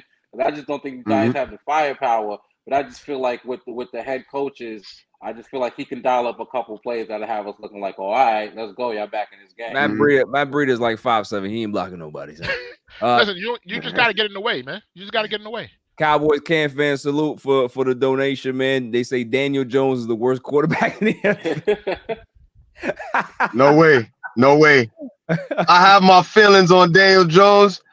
He's not Zach Wilson, bro. I'm sorry. He's not Zach Wilson, bro. Cole, who you got? I'm going to Seahawks. Of course, he's a closet Seahawks fan. He's always been. He loves Pete Carroll. He loves Geno Smith. Loves Pete Carroll. Watch him out, bro. I don't knock that. I like Pete too. Shouts to Pete. Pete the golden child, bro. Facts. You can take Ageless wonders. Huh? You can take Pete a quarterback. Facts, bro. Big facts. Once I seen that video with Pete Carroll balling out in practice, bro, made me like him even more, son. Doing all them tricks. Got a video Zach Wilson don't. That shit is crazy. Yeah. Facts. All right, and one more thing. Yeah. One more thing, bro. Zach Wilson gotta get rid of that headband, bro. Yo, over. He gotta get rid of that, bro. Over. You realize that nobody's coming to sponsor his ass, right? because they I'll tell you right now, they're not trying to waste no money. They're not trying to. What if the headband is the problem, sir? Yeah, I was thinking about that. I thought about that. That stupid shit off. Take that silly ass hat off. Cut what's my man? to his brain. Hat. Sensei Lawrence from fucking Eagle Fang. He takes Right. that stupid ass headband off. That was a great comparison. Hey, leave Eagle Fang alone, all right, man? Eagle Fang Nah, was too, bro.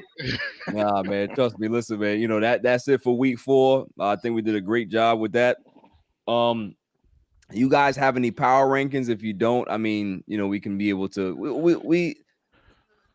I'll go through mine. I think number 1 right now, you gotta go 49ers. 49ers are the best team in the NFL to me. You know, offensively, defensively, they're both sound. Great coaching, great balance, great schemes. Number 2, we're going with the Miami Dolphins. Going with the Miami Dolphins, number 2. They got a great offense. They're actually playing pretty good defensively as well. It's a bend, don't break type of defense. You know, when they get Jalen Ramsey back, obviously they're going to be a little better. But I like what I'm seeing out of that team, man. You know, I never thought that I would, you know, give respect to Mike McDaniel, but I am. I have to. Hell of a coach. Yeah, definitely. Number 3. I have to go with the Eagles. Although I haven't been impressed with their schedule so far, they're mowing down the people that are in front of them. Yeah, they didn't play well against the Patriots. Yeah, they didn't really play well against the Vikings, but yeah, they found ways to win that game, right? And that's what good teams do. Even when you're playing bad, even when you don't have things going your way, you still find ways to win. Because at the end of the day, it's all about wins and losses in the NFL. It's not about how you win. It's not about skill wins or anything like that. It's not BCS shit. It's about getting the W, right? So number 4, I would put the Kansas City Chiefs. Number 4 is the Kansas City Chiefs with me because I think, you know, with all of the things that they lost, getting Chris Jones back, I think they're looking fine. They're looking good. The running attack, Pacheco is looking pretty good this season in regards to running the football. If they can be able to find that one receiver that can be consistent, that can help Kelsey out, I think that's when you're going to see a different Chiefs team, and that offense just gets to another level. So for them to be 2-1 and to still be able to, and still working out the kinks offensively, because right now I think defensively they're really stronger than they are offensively right now. Yeah. So they look right now what we thought they were going to look like last year. Right. Exactly. Exactly. Big time. So you know the Chiefs are still solid. And number 5, I went back and forth. I did. I'm going to punish my Dallas Cowboys. They are not my 5th. They're not. I am going with the Detroit Lions. The Detroit Lions are my number 5 team because what I've seen out of the Detroit Lions offensively, they look good. They have some good weapons on the outside. Amon-Ra St. Brown, one of the best wide receivers out there. Laporta, young tight end, rookie guy. He's gonna be a superstar in this league. You know, David Montgomery, Jahmyr Gibbs. They have Jamie Lee Curtis at quarterback. They're doing what they're supposed to be doing, and they're winning games. And what I like about them the most is defensively. They're not great defensively. Their cornerbacks are shit. But Aiden Hutchinson and that defensive line, they can get max pressure on you. And those guys, they can be able to do the job, man. And if they can continue to get pressure, they're going to continue to win games. I picked Detroit to win the North. So this is not something, you know, shocking to me. But they're my number 5 team. So, you know, I don't know who else has power rankings, but anybody who wants to go, they can go. Nah, but I'm definitely impressed with Kirk Cousins' ability to be the number 15 consensus quarterback for like the 6th year in a row. This nigga is middle of the road as they get. He's like wet rice. Right. Like, so I mean, I'm just going to give him that congratulations because you got to get acknowledgement for your accomplishments. So shout out to him for just being fucking average. Anybody else got power rankings, or we can move on? I got the same as yours, except I put the Cowboys 5th over. Okay, you got the Cowboys 5th. Okay. Yeah, it's the same with me. I would have put the Cowboys ahead of that. Same shit. Yeah. Respect. I think. Listen, like, you know, I'm just a little bit hard on the Cowboys right now. I didn't like what I saw out of week 3. I didn't like it. Right, but I think when fully healthy, You know what I'm saying? Especially at least on the offensive line, I think when fully healthy, y'all be able to do a little bit better. I know that's always the problem when when healthy. Can I see Dak perform when they're not like that? That's what a real quarterback does. That's what I'm saying. You're right. That's what I'm saying. Everything got to be perfect. When the offensive line is right, when the wide receivers are there, when the defense. No. How about you try to win a damn game with nothing there? I've seen Joe Burrow do it. I've seen Patrick Mahomes win it with a high ankle sprain and limping around. Come on now. Sick of it, man. Moving on. Pissing me off, man. Talking about old Dak Prescott. Sick of it. I'm sick of Dak Prescott. You brought him up on your own. Huh? I did. I did it to myself. I know. Exactly. I know. We are gonna go to Claw's favorite segment. This is Claw's segment. Jets Wild.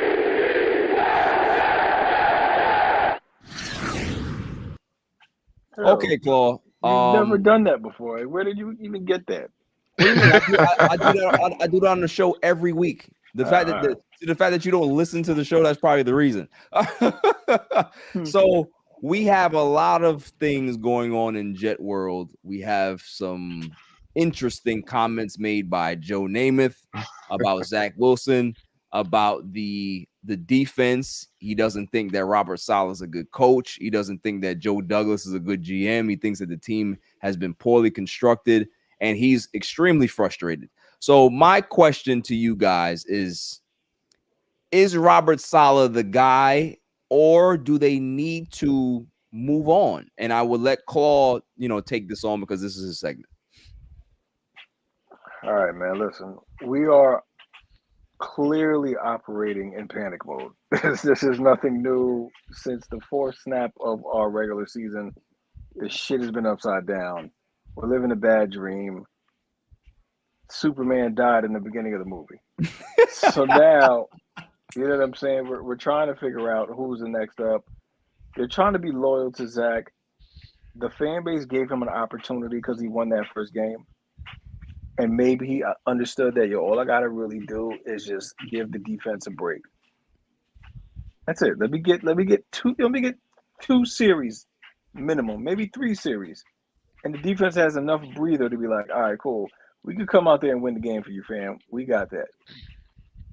But homeboy is scared shitless every time he steps on the field. Before you finish, Claude, shouts out to Hove, our man Hove. He says, sad to say, there shouldn't be Jets watch anymore. There's nothing to talk about.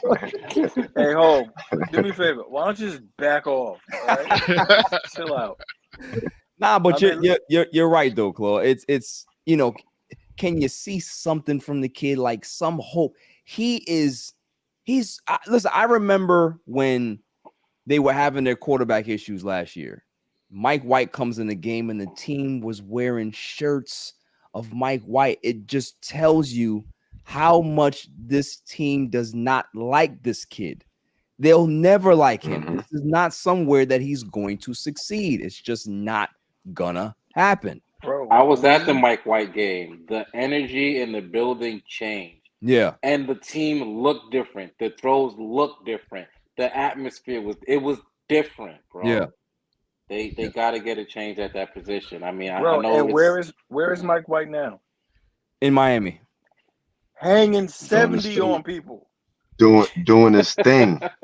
Hanging 70. And why is he gone and this bum ass little kid is still here? I didn't understand that. Like, to let Mike White go was a mistake because you could have easily had him on that roster, bro. And then let alone all right, cool. Hey, we bring in another quarterback because you know what? We got to have depth. Who do we bring on? Trevor Siemian. Yeah. For what? For what? You could get a Nick Foles. You can go get. I mean, I hate to say it, Carson Wentz. You can go get Matt Ryan. He's done, but he ain't done. Matt Ryan. Matty Ice is ice. Matt Ryan might be cooked. I'll take him over Nick Foles, bro. He might be cooked, sir. He might be cooked. He might be fricassee cooked. I'd take Jamie Foxx over any of these guys. Willie Beeman? I'd take Shane Falco in a heartbeat if I could. Shane Falco. Would you take Cap Rooney? Son, I'd take Uncle Rico right now. over anybody, bro, because this is not it. Like, the missing link for this team is a game operator. That's all we need, a game manager. Right. Yo, 3 series on offense, all we need. Even if we can't score, the defense will win the game, bro. Right. And we can't get that off. So the fact that Namath has something to say, that goes to show you that he doesn't want to die being the last guy. Right. He thought we had a chance, and granted, we had a chance. We had everything lined up, and then, you know, whoever lives underneath the stadium said nope. They grabbed him up like the Undertaker, and that was it. Man, dude, I never forget just seeing him run out of that tunnel with the flag. So with the flag, bro, was the dopest scene I've ever seen in a football game ever. Like, it was fire. It was fire. And for it to end like literally 10 to 12 minutes after that, bro, was like, come on. Yo, 9/11 is still a bad day in history in New York, bro. I'll tell you right now. That shit ain't never gonna be a nice day. I don't care if the blueprint came out that day. None of that shit matters, bro. 9/11 is still a day of sorrow, and 23 years later, you got a reminder. So here's a question for you, Chloe. Here's a question for you. Is Robert Saleh the guy? All right, I'm gonna keep it real. He needs to win. He needs to win. I don't think that Joe Burrow they're going to turn his back on him because it's a whole thing. It's a whole package. I'm not Joe Burrow. Joe Douglas is going to change his back on him. There's too much invested into this year and the next year to do that. What I will say is that the offense is still not clicking because why? We can't get the ball out. Yeah. So he has to turn around some wins. He has to. I mean, he could be the motivator and all the shit that the guys want to play for. That's cool, but if we're not winning at the end of the day, you're on the hot seat, bro. And there is the rumor, if you didn't hear, Claude, that the defense, they're starting to get a little bit frustrated with the head coach here. So it's like, you know, but they're for the fact that they're continuously backing this kid that's wearing them out. Right. Yeah, you're making me work more. Yeah. And they need to take a key from Seattle because that's going to split up the Legion of Boom and Russell Wilson. Right, absolutely. Russell Wilson was making mistakes. You balking on these dudes, Richard Sherman, Malcolm what's his name? But you're not saying nothing to Russell Wilson when he's making his mistakes. Yeah. We can take that, you know, for a game or two for Zach to try to get his confidence up. But when we couple games deep and you really going hard on people and we got our quarterback putting us in the worst position ever and you're not even saying anything to him, it's going to cause a lot of division in the team. So for me, I was never really a big fan of Saleh. I think he has shown me something that he can be a head coach in this league just because he put that defense up and they were a top defense.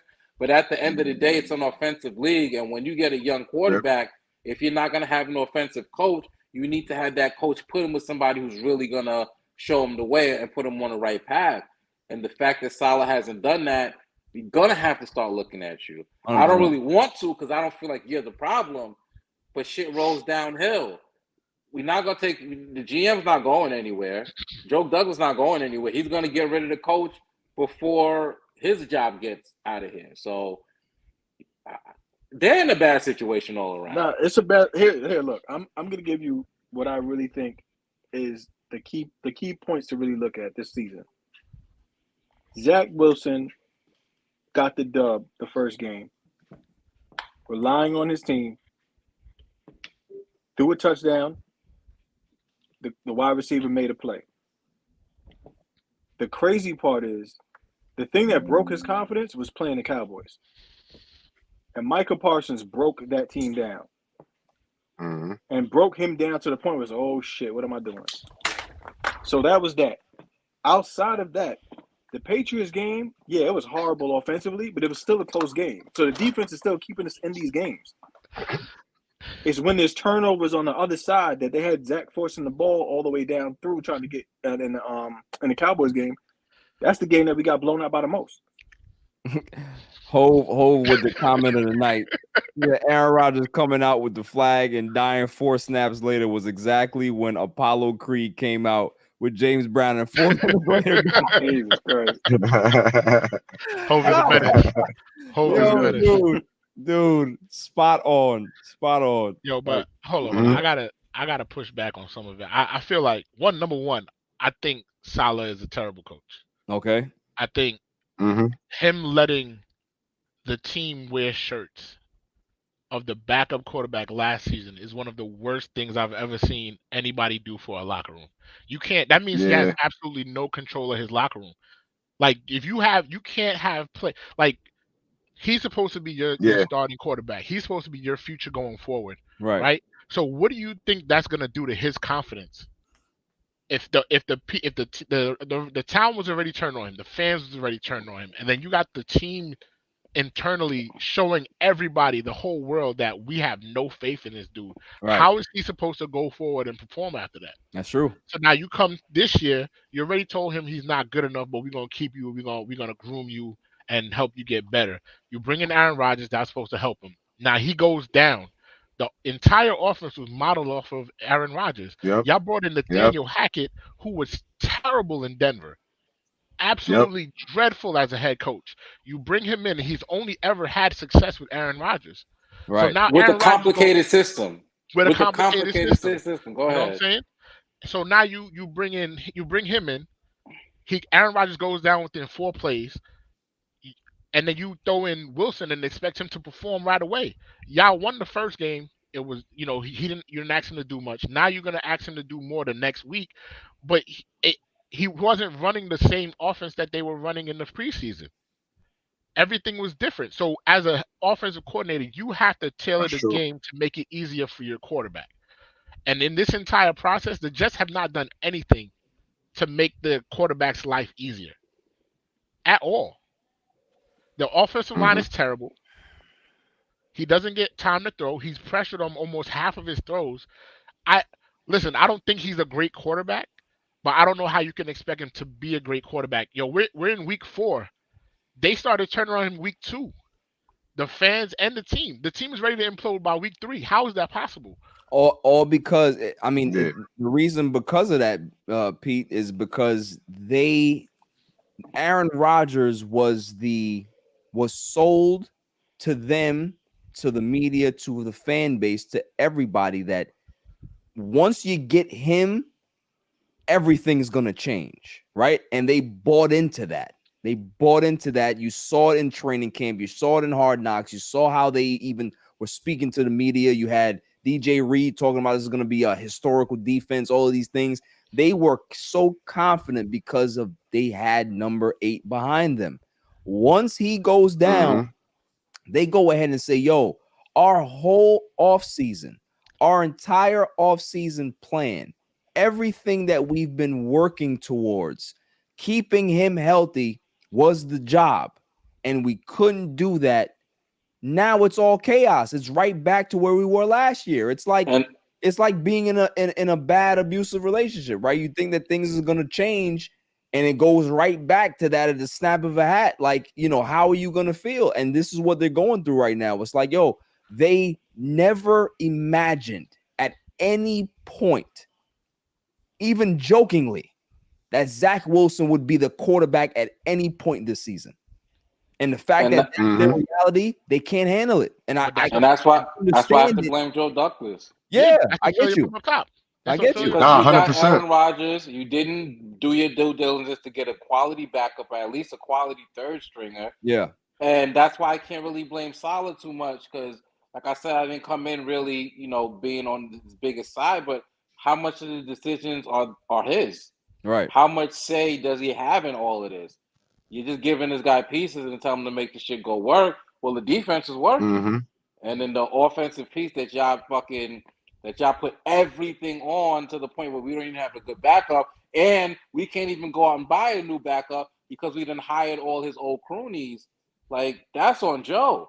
So, right. But like I said, shit rolls downhill. So if they have a bad year again, it's gonna be on Salah, because Joe gonna have to try to save his ass. But my other reason for saying that is Salah too is because you have to have control of your locker room, right? So after the first game, you got players tweeting stuff out.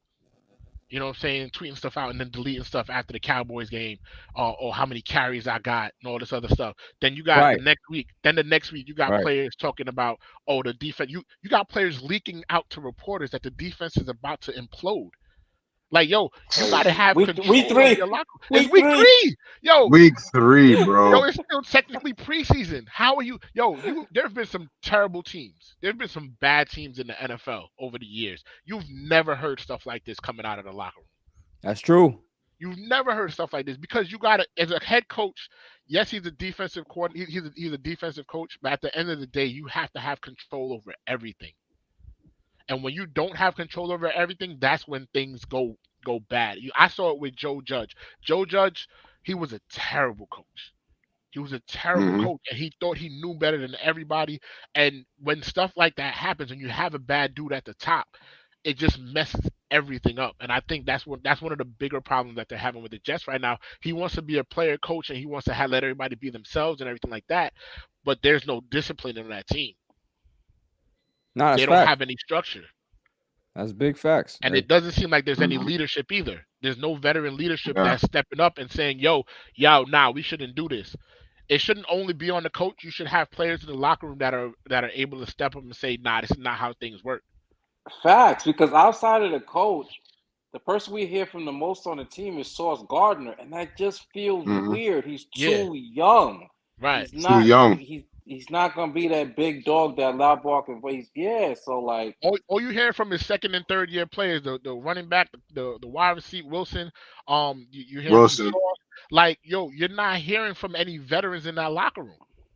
But what I also don't like though is the fact that Saleh is so steadfast in saying that Wilson is starting. No.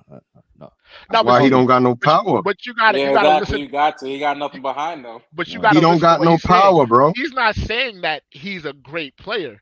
All he's been saying all week has been he gives us the best option to win, and he's not wrong because you don't have nobody else. Yeah, give me some Boyle. Give me Tim Boyle. He's playing word semantics. That's all he's doing. You don't want Tim Boyle in there, I'll take Tim Boyle. It's a script. It can't be worse than Zach Wilson. It can't be worse than Zach Wilson. But this is my thing. What do Claude? Let me ask you. What do Jet fans logically expect to come from this season? What is with Aaron Rodgers out for the year? What are your expectations for the team for this season, realistically? The number 4 pick. And that's why I was telling you, BJ, like, yo, if it was me, if I'm a Jets fan, yo, I want Wilson in the game for the rest of the season. Because if he's as bad as everybody says, that means we're gonna have a top 5 pick. Right. And then we can get one of these better quarterbacks that's coming out of the draft. Bishop, I'm gonna let you finish, bro. But let me tell you something. The Jets can't get that shit right. Because they'd make a bad pick anyway. No, not at all. 2 years ago, they had the opportunity to be the worst team in the league. And they decided to hang some big-ass victory over Jacksonville for no apparent fucking reason. Or Detroit, one of the two. And by doing so, they didn't get BoJack Horseman. Right. Could have had BoJack Horseman as your quarterback. Could have BoJack Horseman as your quarterback. So this is the repercussion for all of that. So we got Aaron Rodgers, the next Alex Smith, and at the end of the day, we don't have him right now, and we don't have anybody. So, hey, who's the third string? Boyles, bring him on. I don't care at this point. Yeah, that's what I'm saying. I've seen enough of Zach Wilson. I don't care to see enough. I don't care to see any more. Give me Boyle, give me Simeon, give me whoever you want off the street. And that goes into my segueing into the other thing. Colin Kaepernick. Respect to Colin Kaepernick. Respect to Colin Kaepernick. Respect. But bruh, just give it up, bro. It was over. Like, the NFL dream is over. Like, I get the letter. You know, it was a very, very well written letter to Joe Douglas and the Jets, saying that you want to help Zach Wilson. You want to be on the practice squad. It's good to have, you know, some guy that could be able to push the practice squad and get a different look. And all of that stuff makes sense. And yes, it's correct. But you'll never get another job in the NFL, bro.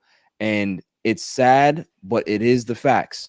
I did see a report that I think that there's a CFL team that is interested in his services. So if he wants to start playing football, the CFL is there for him to play. And also, too, I think the XFL is good for him. Is a good chance for him to really start playing. Like, if you want to go somewhere, go there. Go there, because if he plays well in the XFL, there's possibly a chance that a team takes a chance on him in the NFL. That's how it works now, right? So go there and be the man. End your career on your on your terms, on your terms. Go out there, ball out, and go crazy for one last season, and let us remember you for that. Right. Because the more you go, the more we not remembering the cat from was on the field. Right. Remembering the martyr, and I don't want to remember you as a living martyr. You're not Muhammad Ali. That was a different story, bro. Like your story not gonna feel the same. At some point, you gotta have some pride, and you just gotta if they don't want me in the league, then I don't want to be in the league. Right. You know what I'm saying? I got my settlement money. I'm gonna take my talents either to Canada. I'll take it to the XFL. To whoever want to have me, and I'm gonna go play. If you love playing and you want to be on the field, go somewhere they're gonna let you play. Because even if you were to get a chance to be on a team in the NFL, how likely is it that they're actually gonna put you on the field? They might keep you as a backup. They might put you on a practice squad. You still ain't seeing the field. Ain't nobody seeing you. And even if you do, it's been 7 years, bro. You don't want that confirmation bias. Oh, we knew he was terrible. That's why he should have never came back. Right. Like, you can't do that here, bro. You can't do that in New York. Like, but yo, I'd still take Cap over fucking Zach Wilson though. 7 years removed or not, bro. I'll take Cap over Wilson, bro. Give me Kaepernick, give me Cap Rooney, give me whoever. I'll take whoever, because enough of Zach Wilson. Enough. I'm tired of Zach Wilson, bro. Give me Zach Wilson so I can get the number 1 pick and get the quarterback out of USC. And shit, bro, you young. Run. Right. You know what? You're right though. Like Nathaniel Hackett, put in some option reads. Do something that the kid he got to do something. Yeah, do something. Man. Play to the kid's strengths. Right. Play to his strengths. Roll him out, because he's trying to step up in the pocket and all that other stuff. But if he's not seeing it quick enough, you got to give him 2 options on the play. You can't just give him a straight up pass play and then tell him to roll him out so that way he's already on the move. If he can't hit the receiver right away, just go run for something. Yeah, I agree. Read option in there. Do something. But the point is, we have 2 running backs that can't get the ball. Yo, for real. Yeah. So it's not even about him. You know what I'm saying? Making passes, bro. He has options to get 20 yards if need be sometimes. On the right blocking. That's the thing. I don't care if the Jets are down 20. Run the football. Run the ball. Open up. Give him a chance to do something. Let a play action work. Then we can see what the kid could do. Right. But if they know for a fact, he can't even get the ball off. He's fooled. Yeah. That's it. Yeah. Exactly. Establish the run, bro. Even if you're getting 2.5, 3 yards a carry, doesn't matter. If they know you're not gonna run the ball at all, or even try to run the ball, they're gonna load up the back so that you can't get no pass ball, and then they're gonna. Bro. Word. Yo, wow. I apologize. Slow down, hey, bitch. Buy dinner first, bro. I'm sorry. You gotta get a sense about it for that. That was wild. I apologize. That was crazy. Everybody. Yeah, that was crazy. Nah, but they're gonna load up the defensive backfield, and they're gonna just they're gonna force you to make a play. Absolutely. And that's it. They're gonna force you to make a play, and they're not gonna give you time and that O-line's not gonna give you time to get downfield. Absolutely. All right, moving on from Jets Watch, and shouts to Claw. I know this is painful for him. But I know Six is gonna have some information on this because he's always my information guy when it comes to the NFL, especially. What the hell is going on with Chandler Jones?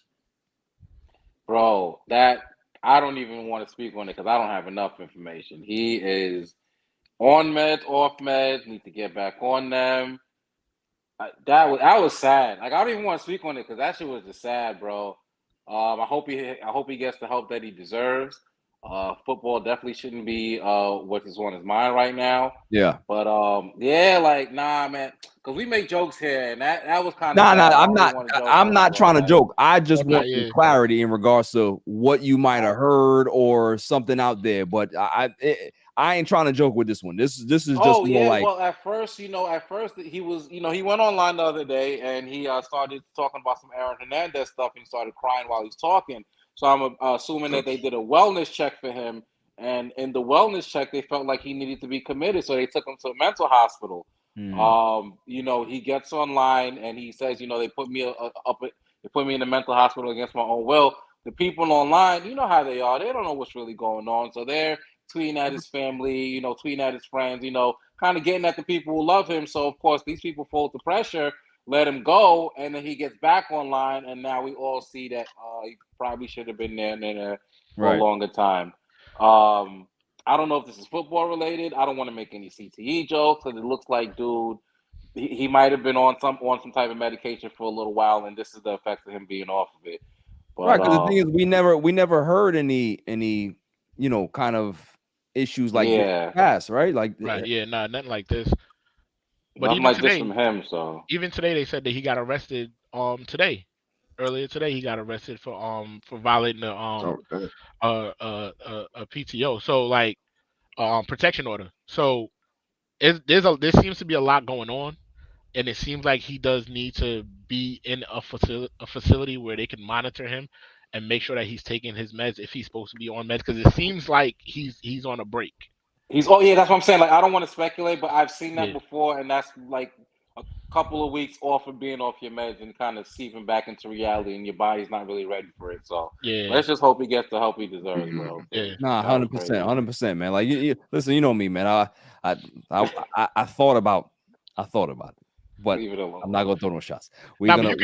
You could even tell it's something serious because the Raiders aren't even speaking on it. Exactly. Like, how NFL teams are. NFL teams, if they feel like they can get some kind of leverage on the situation, they'll release a statement. They'll release the information to put themselves in a better light. But the fact that they're not saying anything leads me to believe that they know that there's really something wrong and that he needs that he really needs to get help.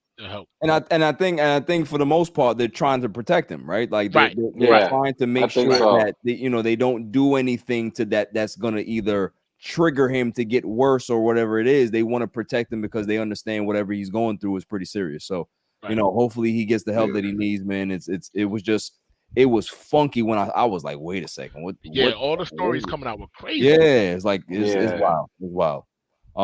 Moving on.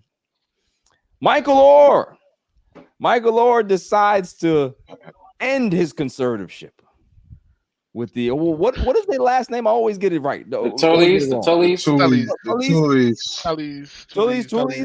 Yeah. So the conservatorship is over. The judge has ruled that it's a wrap. So they cannot use his image and likeness anymore to get money. There's rumors that the kids that they had, got over like $2 million a piece off the rights of the movie. He's mad that he ain't getting no dime. But I mean, I said it before. It's like, bro, you were an NFL player, man. Where your money at? Where your money at? We seen the documentary. We seen, bro. It goes. It comes fast and it goes fast. So I'm saying, where your money at, man? You over here cry like didn't he get like 100,000 or 500,000 when they bought the movie or something like that? Like 300,000 something. Like that. But that's pennies compared to what the Family Guy. Bro. That's the Oscar. That's pennies compared to what the Family Guy, come on. Especially if they did what he said they did. You need that kickback. Nah, they did. They did him foul. They did him foul. And they have a reputation in that area of doing that. So I think he actually might be the first domino to fall and the biggest. They definitely did him foul. They definitely did him foul. They said, look, man, if you want to be a part of this family, you got to sign this paper here. Yeah, but they really took advantage of him because this is a guy that, like I said, we talked about this weeks ago that this is a guy that wanted to be a part of a family, right? And for them to allegedly, hold this paper over him to force him to sign it, of course he's going to sign it because he wants to be a part of a family. He wants to have something that he's never had before, right? So it's foul. It's definitely foul all around, man. And they made it seem like they were adopting him, so it's not like that's what I'm saying. Exactly. It's not like it was some like a record deal where you signed it because you need it and you ain't know what was going on. They straight up lied to him. So he got signed to Bad Boy. He did. He got bamboozled. So I'm happy that's over with. He got signed to Death Row. he wasn't even Bad Boy. That was Death Row. So he got signed to Cash Money. That's what he did. He got signed. It's rough. It's rough. Rough. Yeah, so shouts to Michael Orr for finally getting out of that situation, man. You know, let them toolies do whatever the hell they want to do now. Moving on. Obviously, we have to talk about the biggest story, but I don't think I should talk about it yet. I am going to talk about my irrelevant news of the week. You got to be kidding me. I mean, how do you watch that? I mean, Yes. Every week we have irrelevant news. We always have some good ones. See what we have here. All right, this is foul. Jason Momoa reportedly dressed up as Johnny Depp to scare Amber Heard on set. Yo. That's ill. That's ill. Respect. That's ill. I like that. And with scissor hands. Yo, I don't know who he dressed up. Let's go ahead and see it. Maybe he did. Did he do Jack Sparrow? Did he do Jack Sparrow? I don't know. We don't know what he did, but I don't know, man. That's kind of foul. No, that's ill. That's crazy. He just gained respect points. He just gained more respect points from me with that move right there. He came out like Sweeney Todd. Oh, that's crazy. Yo, that's hilarious. I'd have did the scissor hands. I'd have did the Edward scissor hands if I was him. Definitely did the scissor hands. Facts. That's crazy. Definitely did the scissor hands, bro. 100%.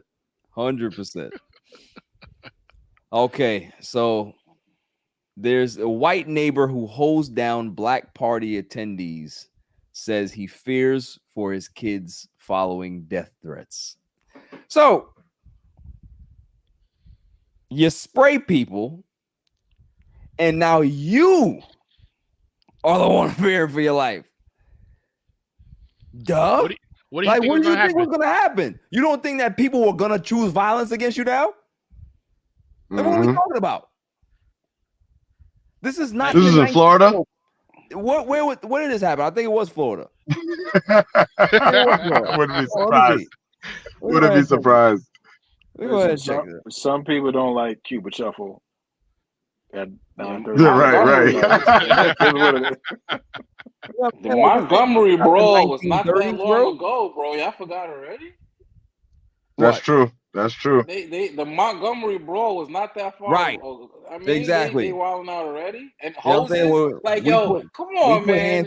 You know what you're doing when you're doing what you're doing. Hoses. Right. All right. Black people and hoses, because we don't have a history already. We don't have a history of being hosed and hung, but with those same hoses. Right. Okay. Mm-hmm. Like he's lucky he didn't get hands put on him right away. That's what I'm saying. Right. Somebody would have grabbed that hose and gave him work. Wrap that shit around his neck. I guess there was no folding chairs. Right. Come on, man. You know what I'm saying? Like, listen, I know you two. We gonna stop using those type of things, but I'm just saying, man. Like, what did he expect? That you do this and people are just gonna like turn the other cheek? Oh, you know, we're just gonna be a bigger person. Nah. I'm gonna curb stomp you. That's what I'm gonna do. Anytime I see you, it's on site. It's on site. Yeah. Wow. Let's see. That's crazy. Let's see what else we got here. What else do we have here? Did y'all talk about Usher? Super Bowl? I mean, do we have to hide your women? I mean, that's all you gotta do. Hide your women. That's my guy, bro. You gotta congratulate Usher. All right. So we'll congratulate Usher for getting the Super Bowl halftime. You know, that's a big thing. They were really trying to angle for that for a while. Had him back outside. You know what I mean? Well deserved. It's because he in Vegas. It's because he in Vegas, bro. Right, not the Vegas. It's because he got that Vegas residency, bro. Right. That's what it is.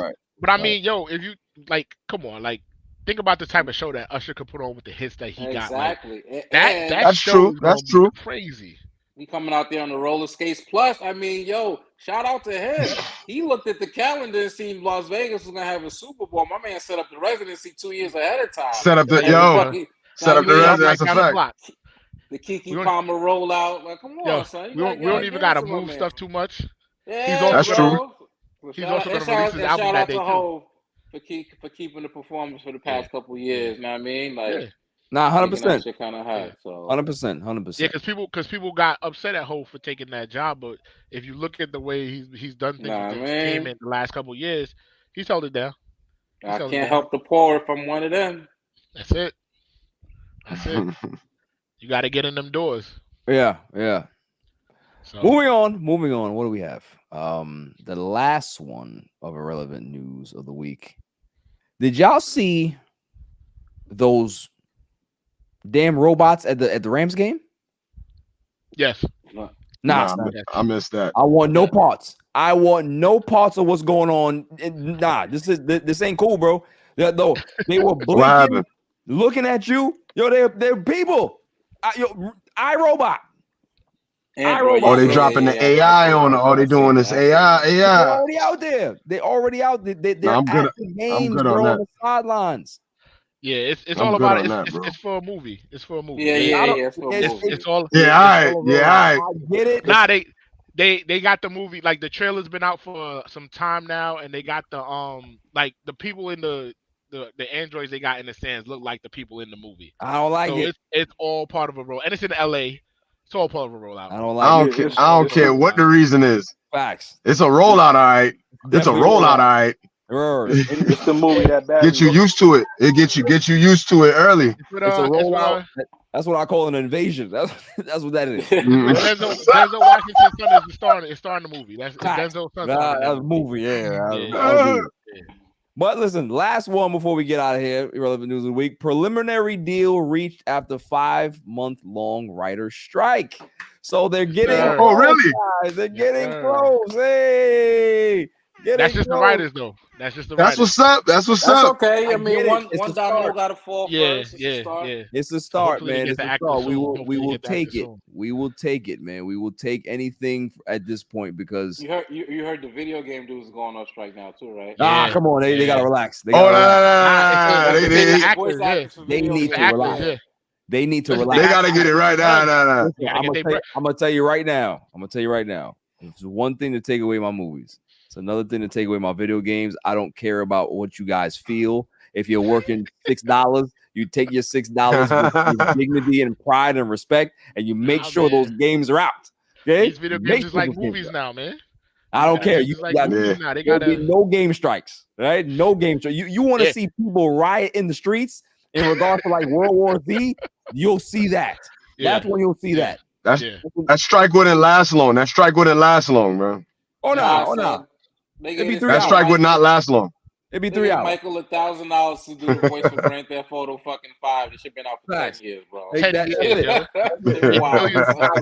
or better yet, release the beta. I would love for one of them to release one of those beta programs and we'll create our own games. We don't need y'all. We'll do it ourselves. Stop that. I need I'll finally create a good football game for y'all, man. I would. Madden is garbage. I would.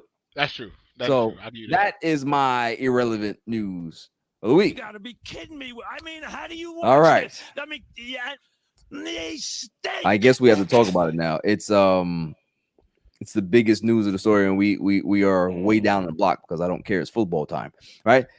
Yeah. How do you guys feel? The deal is done.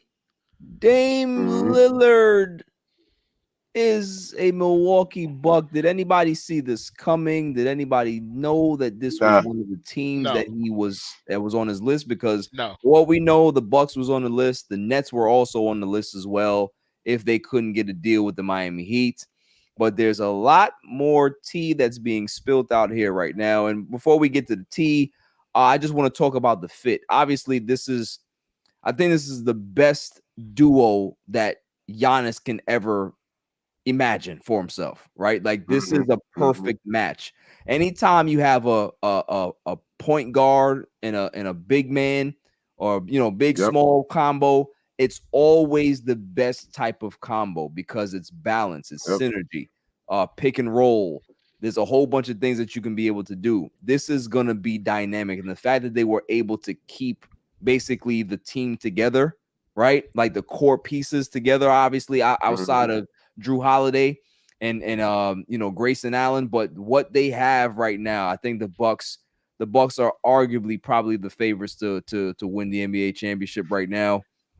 And I am happy for Dame, not for him, but for a chance where he can be able to play with a great player like Giannis, and also fill into the role that he actually fills into, second banana. He is a guy that's been a great player in his career, but let's be honest, he's not necessarily the guy. Now he's going to be paired with the guy, be the second banana, and do exactly what he needs to do. He's going to give that team balance, and he's going to be able to hit clutch shots and do exactly what they need to do to advance and get past the Miami Heat, because that's been their Achilles heel for a couple of seasons now, right? So shouts to them, shouts to the Portland Trailblazers for getting this deal done, for not caving to the Miami Heat, getting a deal that they liked, and yeah, I would love to give it to the room now and see what you guys think about that. Like you said, bro, that point guard to center combination is always the best, man. Yeah. When I seen this move, bro, I said immediately, like, damn, they definitely could contend for the championship, win the championship. Right. And I don't like Dame, you know what I'm saying, for whatever reason, but he a baller, bro. And it's like, you still got Middleton. You know what I mean? Like, still got Brook Lopez. Still got Brook Lopez. They're tough out, bro. They're tough out. You lose a little of defense that Drew Holiday would give you, but that offense that Dame gonna give you, like on top, man, that definitely cancels that out. Like, I think they're gonna be fine. Right. Yeah, I don't have strong feelings on the basketball. I'm just happy for Dame. I thought he deserves to have a happy ending. He was on his don't run from the grind thing for a long time. I always knew that was gonna come back to bite him. But I'm happy, with how it landed and how it worked out. He doesn't look like a straight up ring chaser, and he definitely gets to be the second piece on a possible championship team. So that's great for his legacy. Mm-hmm. Finally, he's going to be the one going against Steph with the overpowered team. So let's see how that goes. That'll be dope to see. Right. But yeah, I mean, no strong feelings. I think on paper they're champions right now, but we got to let things play out. Denver Nuggets supposed to be number one right now. Nobody care about Denver. Nobody care about them. Nobody care about them. And I think Miami gotta go find something or do something, because now they're on the clock as far as strengthening their team. Miami done another run. They done too. Now they're finished. Yeah, they're done. Yeah, they can't go get Embiid. No, it's not gonna matter. Not right now. Nah, not yet. I think it's a great fit. Like, you look at the team that's going to be around him. You have Brook Lopez, who's up there for Defensive Player of the Year. You got Giannis up there, who plays really good defense. You have Chris Middleton, who still also plays tough defense. So you're going to be able to. He's going to have the supporting cast around him that he's never had in Portland. Right. With the amount of stars, shooting, and just defenders. So, like, even if he gets beat or he gets picked off on the top, he's gonna have those people backing him up. Brook Lopez is a great rim protector. He's either gonna block the shot, he's gonna alter the shot. So I think this is the only thing I would say for them is they got to see how they fill out the rest of the roster. Losing Allen, losing Little, just seeing what else they put around them. But I think this also helps Giannis in the fact that he's not going to always have to carry the team and put him on his back, and it's going to help him injury wise. You know what I'm saying? There's going to be times where you could have him off the court, let him get some rest finally, and let Dame go in there and just cook. You know what I'm saying? So I think it's going to be a really good look for them. They still got to contend with Boston, with the bigger guards and stuff like that. Honestly, in the East, I don't really see anybody else. Like, Philly's done. Nobody. Miami for all this for the run they had a great run, but they were an 8th seed. They had to get in through the play-in. You know what I'm saying? Yep. Like it wasn't like they were a number one, a top 4, a top 4 team going in and then got to the finals. Nah, they were a bad team, and then they lost a lot of their core, like their bench players. So they got to refill, they got to rebuild up their roster. I would say for them, they probably might want to get try to take a run at Drew Holiday, and that might add something to their team and help help them get where they need to go. But right now on the East, I would say it's between Boston and the Bucks. Like I don't really see anybody else.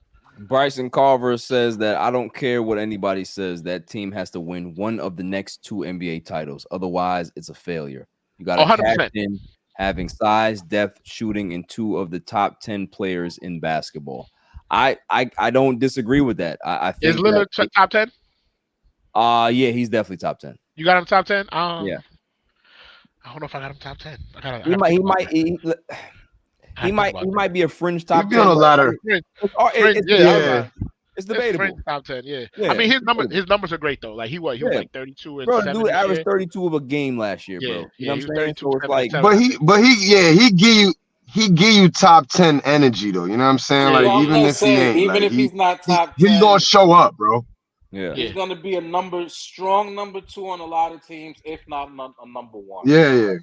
Right. Now, listen, I wanna hear from Claw because Claw is anti-Dame, so I really want to know what he thinks about this deal. What do you think, Claw? Yeah, I don't give a rats about Dame and his old ass. Oh man. Two things I like out of this whole situation. The first is my man Bobby Portis got another chance. You know what I'm saying? Everybody keep talking about these names and all that. They got to put Bobby Portis in the mix. Put some respect on my boy Bobby Portis' name. That's true. The second part of it is like it takes Giannis out of that Knicks conversation for us. They giving him what he want, let him do what he want. We'll take Embiid and Spider, bro. Don't get it twisted. Fact. We're cool with that. Oh, now y'all getting Embiid and Spider. Chill, Bishop. Chill, Bishop. The Knicks energy, son, is crazy, son. Yo, we trying to. Yo, Bass. I like the way you think, bro. God, son. I don't know who you talking about. I like the way you think, bro. Y'all was drinking the flood waters in New York? Yo, bro. Yeah, we drinking that dead rat stew. man rats the dead rat juice. That's what we drink. But you know who catching it worse? Brooklyn catching it the worst though. All that rain. Facts. You know what I'm saying? And it's going. You know what I'm saying, Bishop? It's going to be raining all season on their ass. Barclays is fine though. All season on their ass. Barclays is fine. Man. Open season. Yeah, Barclays is fine because of the Liberty. They fine because of the Liberty. That's why. Hey, they still a part of the family. They over here asking the ball. They asking the Nets. Is like, y'all want to play in Westchester this year? Yeah. We this. That. Make sure y'all. There's only one team that y'all want to play in West 4. There's only one team that practices outside the city. I'm just saying. Yeah, I respect. But yeah, like so here's the part of this entire thing that bothers me. Everybody know that the trade went down. Where's DeAndre Ayton now? DeAndre Ayton is now with he's with Portland. Yeah. They have Drew Holiday. He's gonna get moved on. Yeah. I think all teams did well. I mean, I don't know what the hell Phoenix is doing. They still don't have a point guard. They just want to get rid of Ayton. That's all. That's the worst, right? They just wanted to get rid of that headache, and they did. Yeah. This is the problem that bothers me, right? Now, Chris Haynes and Damian Lillard are very, very tight. Yes. And I did not like Dame spilling business about Portland. I don't like it. About, they told me to, sit down so they can get a higher draft pick. Yeah, that's the game, bro. That happens in every organization. Look, if we don't have a chance to make the playoffs, we're gonna start sitting people so we can get some more ping pong balls. That's nothing new. But why do you have to spill tea all because you feel a way? Here's the thing that I don't like about this whole situation. Dame had years. He had years to get out of Portland. Years. Mm-hmm. But you want to talk about, oh, you don't want to join the super team. You don't want to do this. Yeah, I'm loyal to the soil. Blah, blah, blah. All right, cool. That's fine. But when Portland feels the need to say, you might want to come back after, possibly rescinding your trade request or the thing's not going down, we're already good. Once you've stepped out that door, we don't want you back. Yeah. Because it was always gonna be this. Right. They wanted Dame out. They just did not know how to facilitate it because they went about their business the wrong way. I said it. I said it too. Right. I said it on my show months ago. I said they should have came to Dame and said, listen, we cannot build a championship team around you. We just cannot do it. Where do you want to go? And we're gonna send you there. But for them to just sit on their hands and then allow this nonsense to happen in the media, they're both to blame. Both parties are to blame here. So for Dame to be able to be out here spilling tea and talking about, like, it just looks mad emotional, bro. And it's just like, just move on, go to Milwaukee, do what you want to do and win championships or whatever it is, compete at the high level, but just leave this alone, bro. Like, you look like a hurt chick right now. Like, relax. Just move on. Yeah. It does look it makes him look bad. Yeah. If he had said it would have been better off if he had said nothing, or even release it through somebody else, because everybody already knows at this point that Chris Haynes is his mouthpiece. Exactly. So it like releasing it through them and it coming out like, Dame wanted to go back, but the team told him no. Like, right. Of course.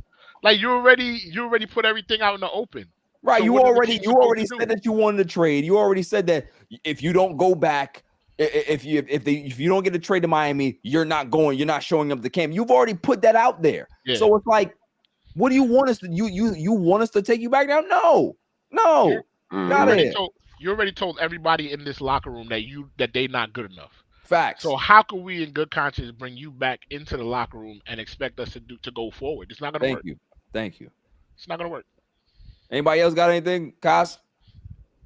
Nah, I'm good. It's Dame time, right? Dame time. That's exactly what it is. Six, you got anything?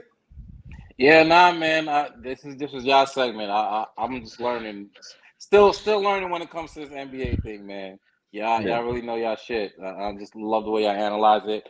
And I mean, like I said, I'm just happy for the guy because I didn't really watch enough of his career. I feel like he had plenty highlight moments, especially the whole sending Russ home goodbye was one of my favorite Dame moments.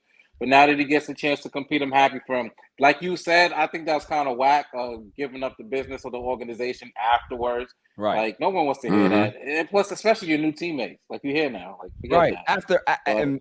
After they've been loyal to you when they could have broke this up years ago. Years ago. It's like, come on, bro. Just like part ways. You know what I'm saying? It is what it is. Portland, they're going to rebuild and they're going to be fine. You're going to go where you're going and compete for championships and whatever. Like, you know what I'm saying? It's just like... But he hurt, though, because he even shouted him out and threw some bars at them in his new song. Oh, yeah, he told him. Yeah. That was his farewell. That was his farewell. So I think like, instead of him writing a letter, he wrote a song. I think one of his legitimate NBA dreams was to stay in one place forever and win a chip there. And I guess it just hurt. You know what I mean? It just hurt. Yeah, but at the end of the day, I think you know how players cold-hearted ass niggas, son. You know how players are. Players are prideful. You know, he always felt he wanted to be the man to stay, like how Giannis stayed in Milwaukee. He wanted Giannis ain't staying either. But he wanted to stay. Like, Giannis is staying. If they got Dame, Giannis is staying, bro. He's not gonna stay, bro. He's not gonna stay, bro. After the Dame, even though they got Dame for 3 years, he's still not gonna stay, bro. Exactly. Not the whole career. Giannis is 28 years old. 27, 28 years old. Dame got 2.5, 3 years on the contract, whatever it is. He's still gonna find his way out of there. I'm telling you. Because if things, listen, just like Jeff said, they're the favorites right now on paper. That doesn't necessarily translate to you winning a championship. There's still a lot of good teams out there that can be able to win. So this is not a guarantee that they're one of the teams in the conversation, but it's not a foregone conclusion that they're going to win. Nah, so if the experiment fails, Oh, best believe Giannis is out there. He's gonna be on the first thing smoking. You're right. So, moving on. Magic Johnson. I love that man. He said something very, very interesting about the Knicks. Magic Johnson said that if there's any team that he would love to own, it would be the New York Knicks. Yeah, He come on, wants Magic. a piece of the Knicks. And as Knicks fans in here, Casso, Claw, how do you? I just want to, kind of form this a little bit for you guys, right? The fact that you guys have this hope, right? New Yorkers have this hope of winning, of Zion coming here and he's gonna change the face, and then Zion. I ain't one of those. R.J. Barrett, and then Spreewell was here, and then you fell short, and then now you have Julius Randle here, and everybody hates him. Right? You have all of these things that have happened to you guys, and there's still hope, because when you guys play well, Knicks fans come out of the woodwork. We're gonna win playoffs, the championship, finals, right? But how does it feel as a Knicks fan to know that you have one of the greatest businessmen in the history of America that wants to buy your team and own it, and you know that it will never fucking happen? I knew where he was going. Yeah, I know where it was going, man. I knew where it was going. I know where it was going, man. Never relinquish power, and just to know that you got a girl out there that is looking at you and eyeing you, but you got a crazy baby moms that will never let it happen, son. How do you feel? How do you feel, son? That's a wild analogy. After that soliloquy, after that soliloquy, man, I was feeling good at first. Then it just went downhill. It just went downhill. I don't even got words for it. I got words for it. Let him know we'll host a blood drive and tell him pull up. Stop it. Tell him pull up. Stop it. You gotta relax. Yo. You gotta relax. Oh my God. I need magic, man. Pause. I need some magic, man. I'm just saying, man. Damn, son. Dolan, bro. Mike, why you let him do that to you? And then every team he buy win a championship too. Oh, yes. Casso, why you let Barrington do that to you, sir? Son, and I was going along the whole way. Like we was walking down the joint together, man. Like I'm like, where you going with this? They just dropped me off the cliff, bro. I had to do it, man. He painted the picture for you. I had to do it. Let me put it up one more time. That's how I felt throughout that whole monologue just now. This is great, man. Man, son. Man, magic, man. Nah, come on, I don't think he can come up with a number big enough for Dolan, bro. Dolan, it's not even a money thing. It's not even a money thing. Yeah, he not gonna sell, bro. He's not gonna sell. Six, think about this. The Knicks make money whether they win or lose. They pack that place out whether they're good or bad. He will never sell. It's like Ric Flair. Yeah, we've been bad, bro. Never retire. Never. No intention. It's never gonna happen. But this is something that I loved about Magic Johnson, though. He said some really, really disparaging things. No, I'm just joking. He didn't say anything disparaging, but he stood on his square about the conversation that I had a month ago, and people dragged me through the coals about me saying that Magic Johnson is the greatest point guard, and it's not even close. Listen up. You process that one, and do you think Steph has surpassed you as the greatest point guard of all time? Well, does the number say that, Zach? Not yet. I would still say it's you if you ask me.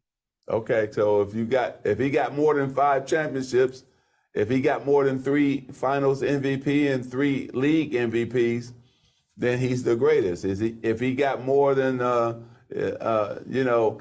number 1 in assists all time in the finals, number 2 in double doubles, number 1 in triple doubles, all time in the NBA playoffs, number 4 in steals all time in the playoffs. If he got more than all those things, he's the best. But the last time I checked, he doesn't. So, but everybody has to, decide for themselves who they think the best is.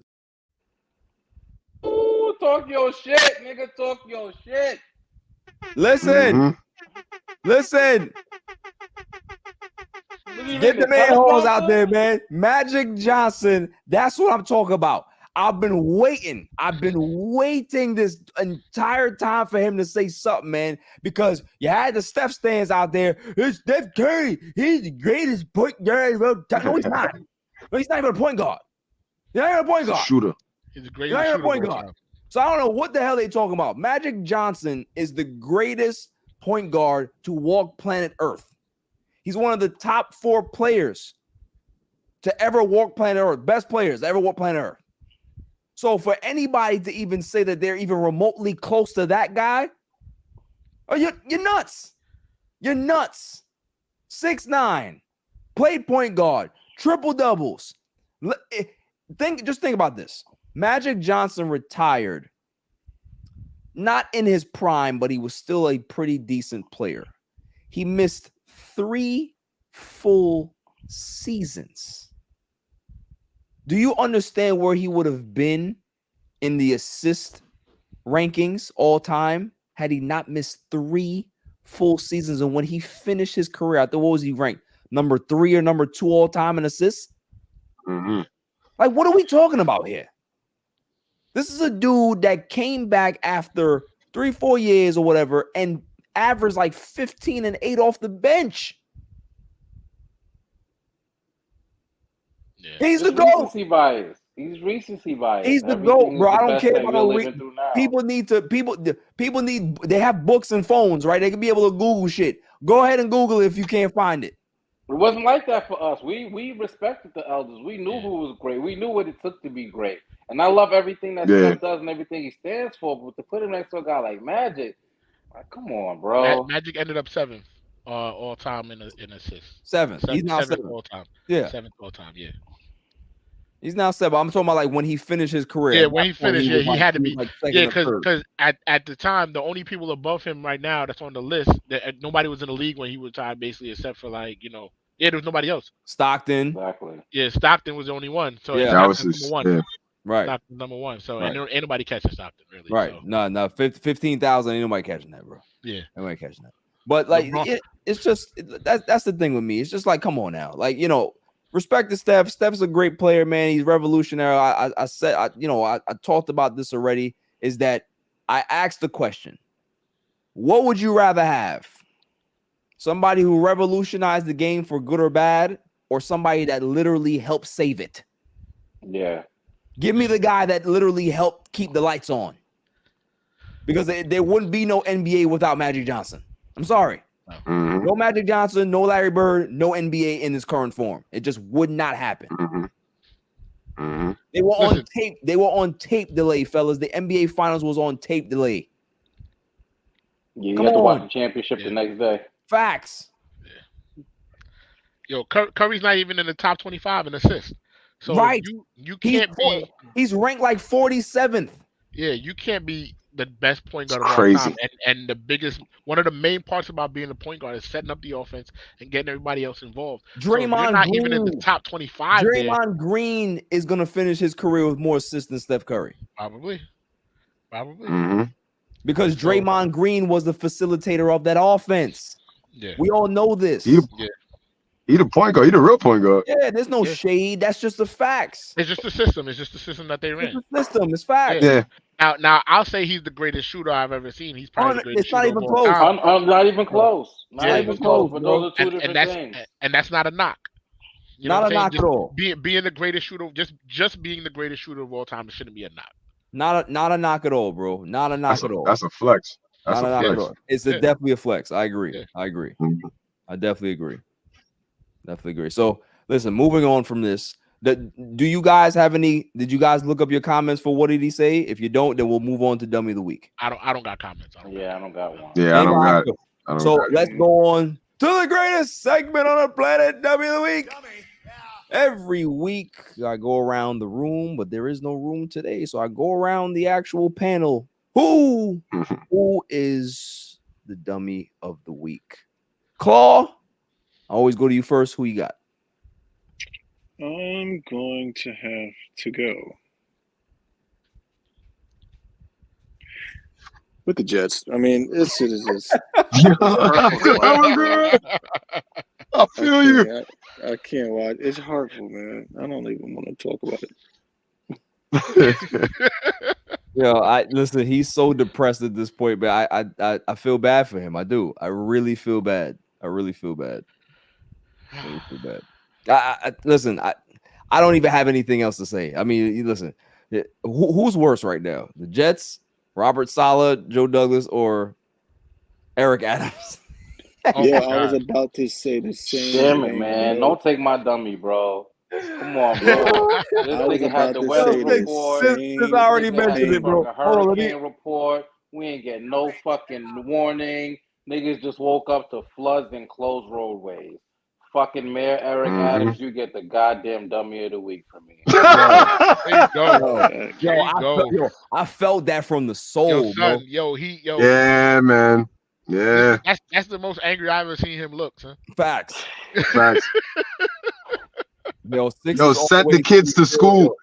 Yeah, man. Yo, sent the kids to school, bro, and told you in the afternoon about flood warnings, bro. That's bro, crazy. When I picked up my son, I thought I was in Waterworld, bro. Yeah, bro. I got stuck out there. I got lucky, man. This shit's crazy. Yo, Eric Adams, I don't listen, man. Everybody was happy when he got elected, son, but yo, he got to go. He got to go. Happy is a stretch. Yeah, well, content. I will say that because happy is a stretch. Because De Blasio was worse. De Blasio was worse, and we already know what kind of poser he was. He's telling De Blasio, "Hold my beer, though." Son. Facts. Hold my wine cooler. Hold my wine cooler. Right. Hold my steel reserve. My White Claw. Yeah. Yo, so Eric Adams, you definitely get you get 2. Right. Anybody who else got one? So you got one? Yeah, I'm gonna go. I saw some shit today. I'm gonna go Jimmy Butler, bro. You saw that shit, right? He got on the gram and he like, yo, check the Bucks for tampering. I'm like, yeah. Y'all been tampering like all season. What y'all talking about? Like, don't be mad, bro. Come on, man. Like, it's all right, man. Like, y'all were dropping hints that the deal was gonna happen all summer and okay, that's fine. What they didn't realize is that Portland was like, okay, you got the right one today. You got the right one. We don't want to deal with y'all. We're not gonna send Dane where he wants to go. We're gonna give him his backup option. We're not. He's not gonna be able to date the girl that he wants. He got to go into the Rolodex and go to the backup. That's what he got to do. He got the arranged marriage. We already got this set up. Facts. What's crazy to me is that Heat fans actually believe that Tyler Hero and a couple picks is actually a good enough deal. We're gonna get it done. You know what I'm like, they got Ayton, they got Drew Holiday and picks, and then they're gonna flip Holiday for more. Like, they got a great deal out of it, bro. Like that Miami deal would have pacified them, but they wouldn't have been happy. They wouldn't have been happy. And you had to know that Pat Riley was probably smug as hell in those negotiations. Yo, you know Pat Riley was smug in those negotiations. with his grease back hair. Grease back hair. Mafia ties. Right? Words. Get out of here with that. So yeah, Jimmy Butler, Miami Heat, Pat Riley, all of y'all. Y'all definitely get all of them. All of y'all get the dummy. All of y'all get the dummy. All of them got to hold that shit. Bishop, who you got? You got one? I got to go with Mr. Dwayne Keith Davis, who got himself arrested 27 years after the murder of Tupac Shakur. That's crazy. Yo. You've gotten away with this joint for 27 years. That's some lifetimes for people. Bro, just tuck it. Just tuck it. Son, clout Clout's a hell of a drug, bro. Clout's a hell of a drug, bro. You talking in documentaries? You talking Vlad in TV. books? Like, Bro, he was Vlad. Yeah. He What is telling everyone happening? who would listen. Oh my God! And you know Vlad's gonna ask all the questions, right? I've never All of them. He just answered all of them just candidly. So like Cops was just looking like, huh? Yeah. Yo, Vlad the police, man. Listen, Vlad got the earpiece in his ear from the LAPD as he's doing the interview. Yo, facts. The LAPD is giving him questions. Come on, facts, man. Facts. 27 years. 27 years. Bro, it was burnt. It was burning a hole through him. Got the Impractical Jokers set up. It was burning a hole through him, son. Word. That's how it is. Impractical Jokers with the cops in the background feeding Vlad the questions. Son. Right.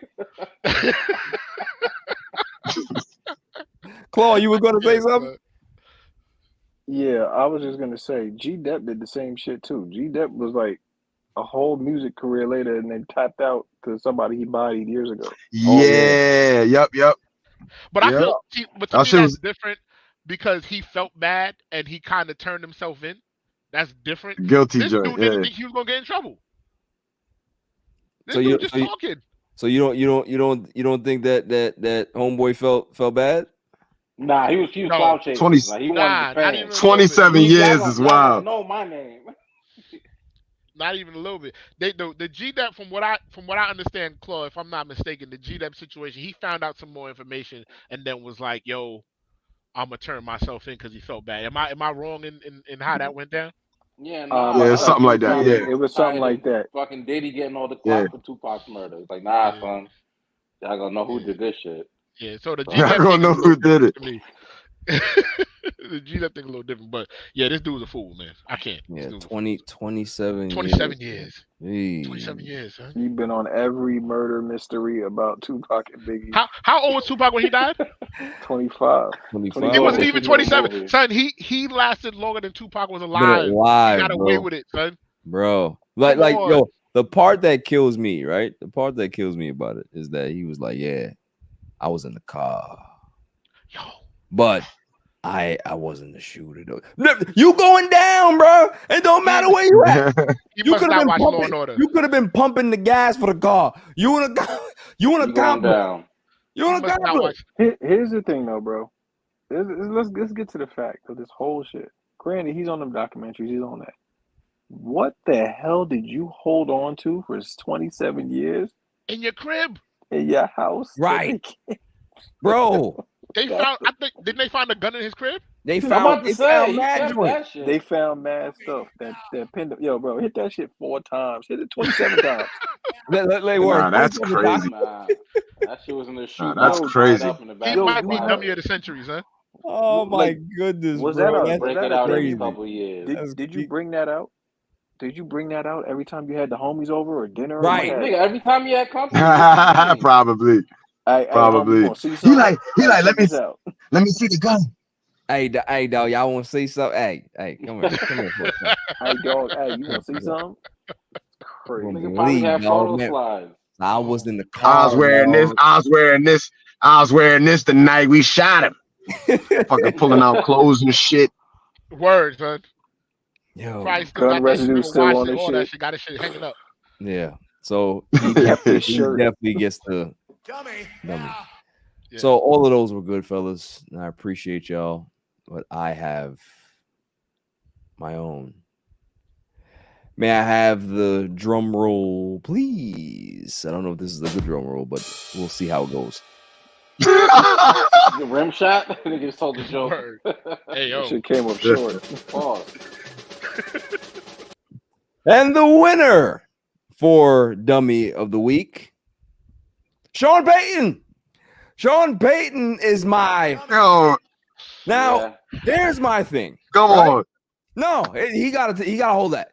He has to hold that. Because the thing is with him is that started the season talking wild crazy about, listen, Russell gonna have that parking space gonna be gone. That parking space gonna be gone. Oh, Nathaniel Hackett, he did one of the worst coaching jobs I've ever seen. Right? One of the worst coach jobs I've ever seen. Oh, last time I checked, Nathaniel Hackett didn't get 70 put on his head. Last time I look, bro, what are we talking about here? What are we talking about here? So that's my thing. It's like, if you're going to talk that talk, make sure that your team looks competent. They look like one of the worst teams in football, if not the worst team in football. So for him, bro, you took that year off. You should have probably took a couple more years off to get your plan down. Because whatever offensive scheme that you came up and that whatever Betamax system that you're using, you better go ahead and update that shit. Your shit is way outdated at this point. You know what I'm saying? He needs Apple software to come in there and update his shit. Because I don't know what's going on. His schemes look terrible. The offensive game plan is bad. The running attack is poor. Everything about that team is bad. And guess what? That team looks like they hate his guts. They look like they hate his guts. You don't hear anybody talking positive about Sean Payton at all. Nope. At all. Not a little bit. So it's like, it wouldn't surprise me. Like, I understand what's going to happen that, yes, you know, Sean Payton he's in there for the long haul, but it wouldn't shock me if the owners look at themselves and say, yo, this is so bad that we may have to send him packing. We may have to just bite the bullet on this money and just send him home, because there's a certain time where coaches, they have a shelf life. They have an expiration date. That great offense that we saw in New Orleans, that was with Drew Brees. Mm-hmm. You don't have Drew Brees coming through the door. You have Russell Wilson, who I've been telling people from day one, Russell Wilson is not that smart of a quarterback in regards to understanding defensive concepts. He spent a lot of his career running around, being athletic, throwing bombs downfield to James Baldwin and other guys, Tyler Lockett. But in regards to nuances of the offense, you didn't think the Legion of Boom knew what they were talking about? That something was missing with this guy, and he's only older now. You think that he got that missing piece? No, he still doesn't have it.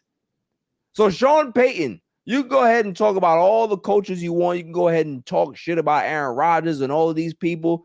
You are the person that everybody needs to look at and says, maybe you're not that smart. Maybe Drew Brees was the one that saved your job. So you're a loser right now. You're the biggest loser because ain't nobody ever get 70 hung on him in a while, right? The last time I saw 70 points in a game is when I beat Claude Madden 70 points. I think I put like 25 points on Claude at one point. That's the last time I saw that number. So he's the biggest loser, but you're definitely a winner for Dummy of the Week. That's all for the show. Fellas, you know, this was good. This live stream was pretty cool, man. You know, what do you guys have to say about it? Do you think that we should probably do this more? You know, every once in a while. If it wasn't for the weather, I think. Yeah, you definitely should do this more often. Problems, but yeah, man, I'm down. Works out. Yeah, man. I think we did a good job, man. Six, you know, your Wi-Fi was a little wonky to begin with, but you know, I think you were pretty solid, man. Claw did your thing, man. You know, as usual. What is the kind word of the week for Mr. Claw? Man, it ain't hibachi unless Britney Spears is on it, baby. Hold on. You know what I'm saying? Listen, man. Shouts to Britney. We gonna end it the way we started, man. We gonna end it the way we started, man. Yo, ain't no way she tried to say that those are prop knives, son. Nah. Those are, she tried to pull it, bro. They props, bro. Well, ain't no way. Nah, bro. Nah. Cutco collection, bro. I know them knives. The Cutco. You took it back with that one. Oh, those are the Cutco knives. Yo, 6 is crazy. It was a Cutco, bro. Got them little round dots on the sides, and I know them knives, man. Come on. Yep. Oh man, nah, man. But 6, I appreciate you, Bishop, Picasso, Claw. You know, shouts to Chili, shouts to Fang, shouts to the Silent Assassin, Jimmy the Super Intern, GQ Phil. This was good, man. Until next time, stay safe, stay cool. Peace before I get out of here. Enough of the Swifties, man. We done with this. Give us our football back, man. We don't want this no more. Peace. Peace.